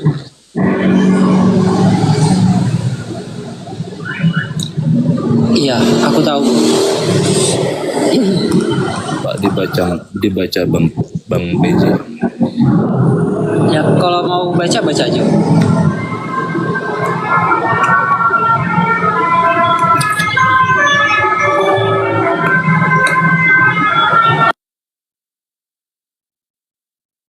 Ayat berapa tadi? 111. Al-Maidah ayat 111. Al-Maidah 111 ya. Dibuka aja Bang Beji on cam. Dibuka datanya. Teman-teman ya, saya orang yang paling ditakuti oleh debater ini ya. Yang merusak tata negara, Pancasila, Undang-Undang Dasar 1945. Silakan dibuka Bang Beji biar saya baca. Nanti dikiranya saya bohong. Ya, di sini aku hanya bantu buka ya. Silakan. Dibesarkan layar saya, Bang. Aja bahasa Arab dibesarkan Bang Depi. Ini Allah berkata langsung kepada murid-muridnya Isa Al-Masih. Bahasa Arabnya dulu Bang. Tuh. Auhaitu ilal hawariyina. Ya, auhaitu ilal hawariyina. Dan seterusnya. Jadi ketika Allah mewahyukan kepada siapa Bang Beji? Kepada siapa? Pengikut Nabi Isa. Yes. Subhanallah. Ini Bang Depi. Ayat di Quran untuk membuktikan bahwa Allah secara langsung mewahyukan kepada hawariyin, artinya murid-muridnya Isa Bang Depi. Ya, baik Bang Al-Haq, terima kasih. Ya, lanjut. Silakan dibuka surat Shaf ayat 14 Bang Beji. Bahwa murid-muridnya Isa itu dimenangkan Allah. Surat Shaf berapa? Ayat 14. Tapi nanti buka tafsir Al-Qurtubi ya. Dicatat Pak Depi, pakai pulpen Pak Depi. Dicatat. Nanti tafsir surat As-Shaf Al-Qurtubi ayat 14. pasti di situ ada namanya bulus. Kalau bahasa Arab nggak ada P, Pak DP. B, bulus. Tafsir Surat As-Saff. Surat As-Saff ayatnya 14. ayat Ayat 14. Al-Qurtubi ya, Pak Depi ya. Ada salah satu hawarid namanya itu Bulus yang dikirim ke Rumiyah. Bulus dikirim ke Rumiyah. Silakan dicari nanti Pak Depi. ya baik.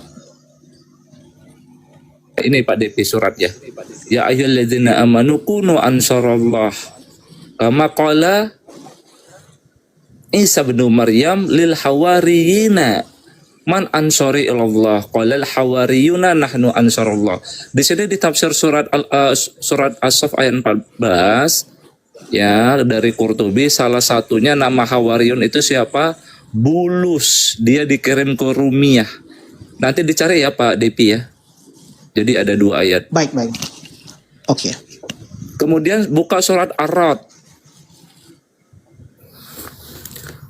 Ya, bahwa Nabi Muhammad itu tidak ada mukjizatnya. Surat Ar-Ra'd ayat 7.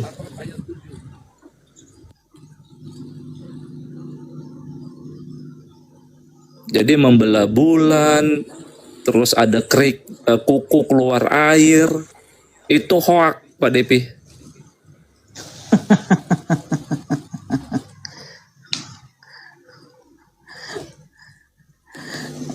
Oke Bang Alhaq, terima kasih informasinya.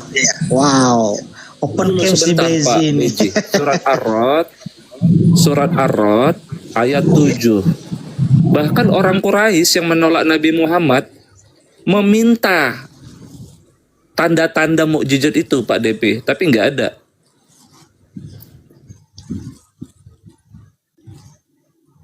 Iya.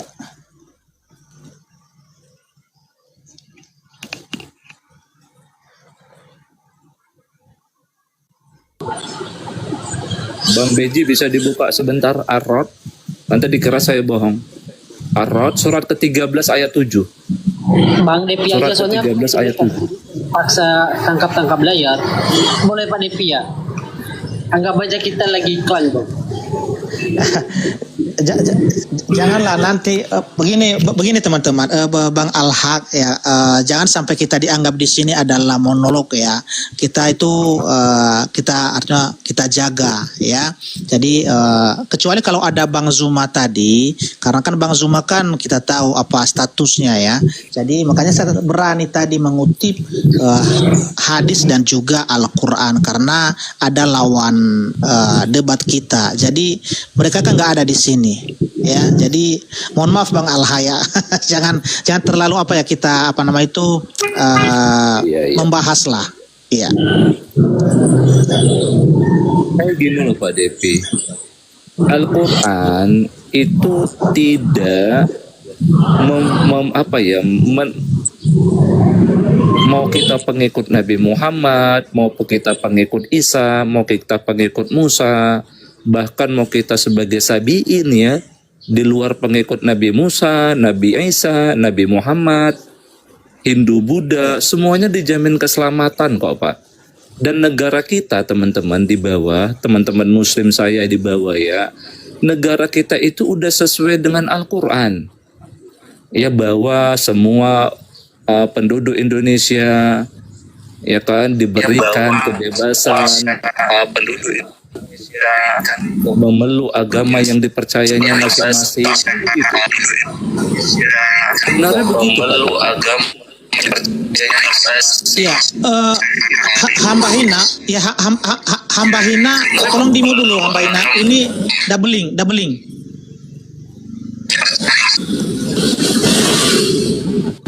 Hamba hina, tolong doubling.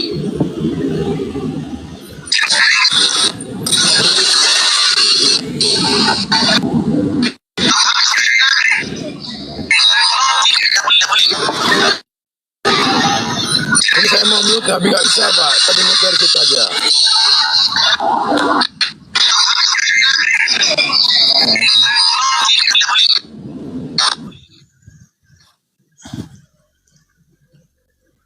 Iya, Pak Hambahina, doubling itu Pak, doubling.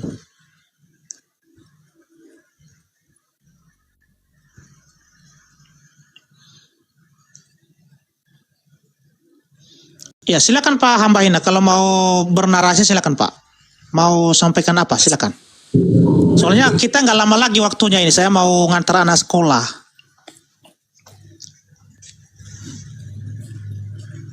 Terakhir Wow, nih udah Pak. turun. Terakhir Oke, silakan. Pak, bisa Bang Beji buka Al-Baqarah ayat 62 nggak? Untuk membuktikan kata-kata saya benar. Al-Baqarah ayat 62. Saya nggak berani loh bang, tahu lah kondisi saya sebenarnya. Aku kira tadi kenapa itu yang dua itu tadi buka, itu aku kira abang beneran Islam loh. Kalau aku tahu abang itu tertrut, aku nggak buka. Jadi itulah Bang, Iya, ya, Bang saya Al-Haq, Muslim, ya, artinya memang kita saya Muslim.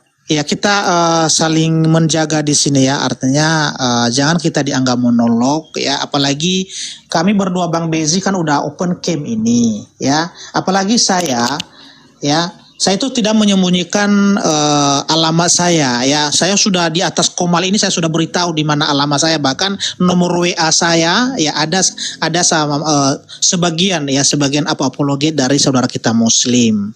Ya, jadi makanya saya itu nggak mau kalau kita bahas Al-Quran tanpa ada lawan debat kita di sini. Kecuali kalau ada contoh Bang Zuma tadi, kan ada Yusuf PI, Wafi dan lain-lain, boleh nggak apa-apa. Itu pun tetap kita kedepankan yang namanya toleransi, jangan kita menghujat. Ya, itu Bang Al-Haq. Al-Haq ini Kristen atau Islam ya? Islam. Saya Islam. Oh, benar Islam. Benar.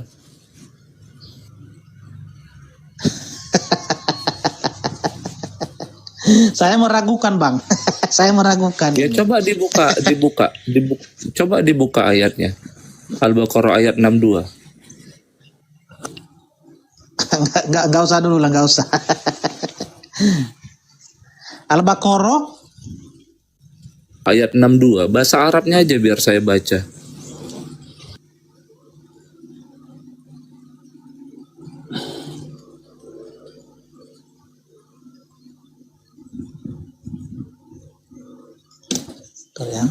Saya lihat dulu Bang.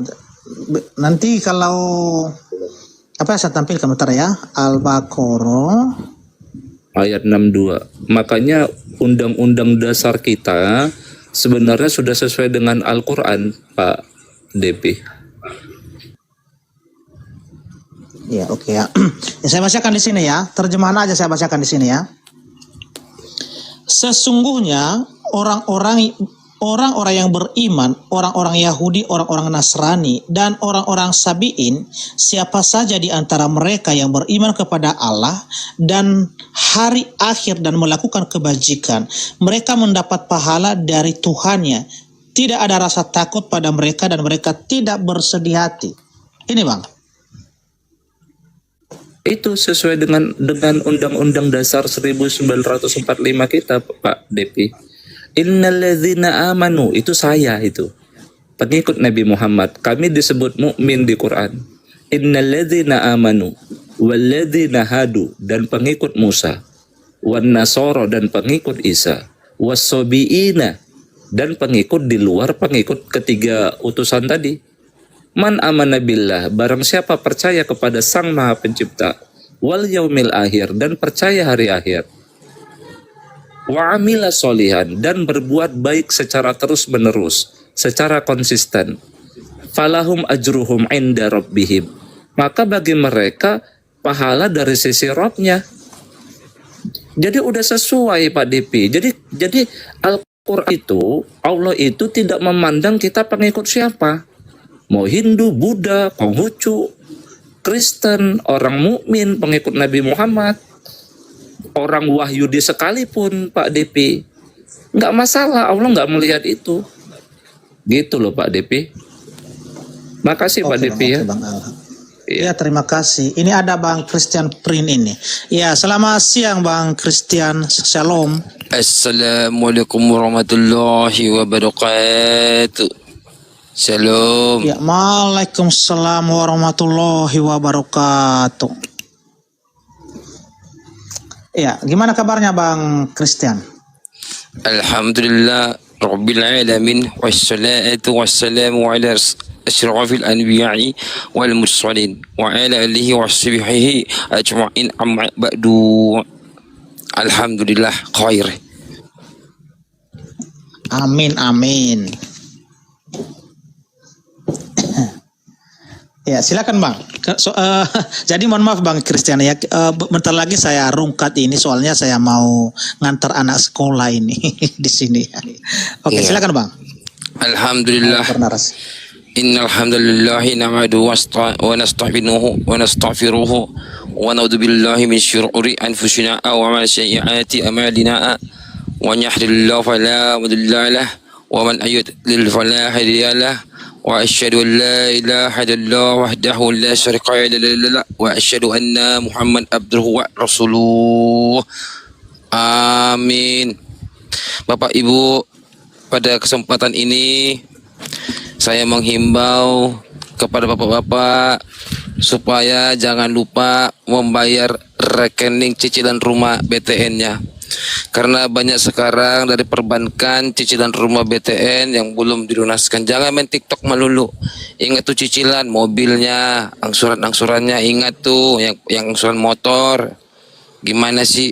Ini kebanyakan banyak laporan debt collector kepada saya, Pak, cicilan ini Pak nggak dibayar. Siapa namanya? Abdurrahman Wahid.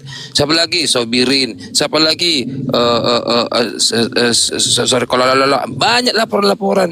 Si Arif lagi, nama Arif, ada si nama Arif. Banyak kali nama Arif di bawah ini nggak bayar cicilan. Bingung saya. Bayar tuh cicilan tuh. Laporan sama saya Bapak DPI banyak sekali nggak bayar cicilan. Sehingga saya yang 518 siapa tahu ada customer di bawah sini yang lupa bayar cicilan, dibayar dulu. Gitu kira-kira Pak. Habis di sini gak ada muslimnya kan Pak Debi kan? Pak Debi saya ini sudah pernah koneksi di Pak sebelumnya ya? Udah. Sudah pernah ya. Iya, kita dulu pernah saya lihat. Aku ditanya tadi kan, aku scroll FYP. Siapa ini FYP? Depi Zai. Oh, ya sudahlah saya naik dulu lah. Mumpung ada sini si Bejihal ya kan. Mau potong rambut aku tadi, mau berpangkas aku tadi, mau berpangkas. Cuman aku pengennya gayanya gaya. Bisa nggak potong rambut tapi gayanya jadi kepala besar gitu? Nggak bisa. Nggak bisa. Nggak bisa. Jadi kelihatan itu kepalanya besar gitu, nggak bisa? Nggak bisa. Mata merah nggak bisa? Nggak bisa lagi. Kecuali kalau abang rombak. Dicongkel Bang. Oh. Ya.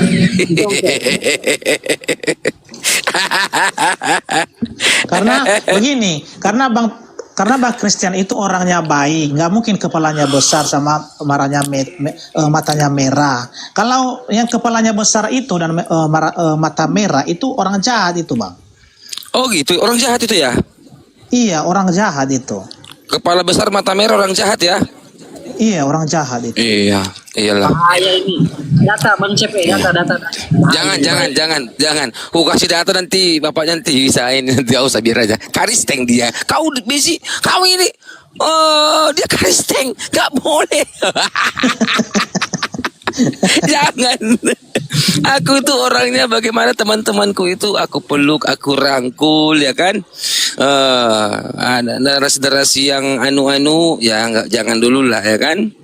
Gitu. Tapi gini dulu Pak Debizai. Kalau contohnya kita dialog ya. Dialog itu kan lintas iman, oke. Supaya jangan monolog. Oke, naikilah muslimnya kan begitu. Emang muslim kalau dialog itu bisa ditanya, emang Pak Debizai? Selama Bapak bertiktok, emang bisa ditanya mereka? Nggak bisa. Iya ya. Nggak bisa. Bahkan Iya. tidak menjawab. Barusan tadi kami itu diskusi Bang Zuma. Ya. Ada cuma ke sini. Ada tadi, tapi udah turun. Astaghfirullah, akunya telat Astagfirullah. Kabar gembira nih Mbak Zuma nih. Aku telat pegang handphone saat itu. Aduh. Terus gimana Besihal? Kau disyaratkan nggak Besihal? Enggak. Tadi cuma diskusi mereka. Aku nggak ada ngomong. Oh, siapa tadi yang dialog tadi Pak? Zuma sama siapa Pak? Pak Sama Depi. saya. Oh, apa temanya tadi Pak? Mengenai Rasul Paulus dan ketuhanan Tuhan Yesus. Iya Tuhan, tema saya semua itu. Itu mah kubabat semua itu. Kerasulan Paulus sama ketuhanan Yesus. Kalau ini dibikin temanya ke saya, bisa ku bikin Islam bubar gara-gara si Juma bawa tema ini. Iya. Untung nggak sama saya dia tahu lawan-lawan debatnya siapa gitu. Iya kan? Sudah tahu Rasul Paulus itu dulu dia penjahat, sekarang dia adalah seorang rasul. Artinya dia penjahat, mantan penjahat. Ya apa mau didebatkan di Rasul Paulus? Iya kan? Coba tuh Rasulnya coba sebelum jadi Nabi pernah nggak dia melakukan kejahatan? Sebelum jadi Nabi Rasulnya mereka ya nggak usah pakai nama. Sebelum jadi Nabi Rasulnya mereka itu tak pernah cerita bun-bun orang. Tapi ketika jadi Nabi buset dah harta rampasan goni-gono ya kan? Oh cewek oh ya kan, buset, ya kan, semua ayat berturunan ya kan, putri sendiri pun dipakai. Nah, ini kan tema mengajak ke lubang ya dia sebenarnya, tema ngajak ke lubang, ya kan? Dia sendiri bikin tema tapi dia bisa dibikin lubang tapi dia sendiri terjun ke dalam gitu. Tema ketuhanan pula lagi kan, aduh, kurang makan bergizi mereka ini Pak kayaknya Pak. Kebanyakan makanan raskin ini. Iya, mereka ini kebanyakan makan raskin, ya kan.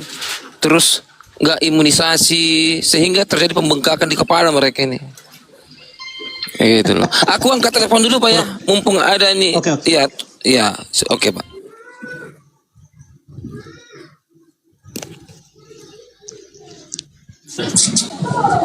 Ya udahlah Pak Depi, mungkin kalau mau urungkan nggak apa-apa Bang. Soalnya saya juga ada customer nih. Bang CPI saya Oke, izin Bang. dulu ya. Iya, baik. Bukannya nggak bisa. Oke, terima kasih Besi ya. Terima kasih ya Tuhan Yesus memberkati ya. Shalom Babangku, selamat siang. Ya, selamat siang. Iya, baik teman-teman. Ini sudah waktunya ya saya mengantar anak sekolah. Ini sudah lewat jam 11:30 ya. Dari awal tadi saya sudah sampaikan bahwa hanya sampai jam 11:30 ya. Jadi karena ada Bang CP di atas makanya saya belum merungkat ini. Jadi sampai di sini dulu teman-teman ya diskusi Mau kita pada kemana, Pak? siang hari ini. Ngantar Mau anak kemana? sekolah Bang. Ngantar anak sekolah. Ngantar anak sekolah. Iya. Pakai burak aja, kenapa sih Pak? Burak Airlines. Gak bisa ini Bang, harus. Bensin, ya. Gak usah pakai bayar STNK, bayar pajak, gak usah. Burak Airlines zaman sekarang mah sudah kendaraan yang paling modern gitu loh Pak. Sekali kepak surga Pak. 2 kali kepak. Oke lah Bang. Oke lah Bang CP. Sampai di sini dulu Bang CP ya. Nanti malam kita lanjut lah. Oke ya.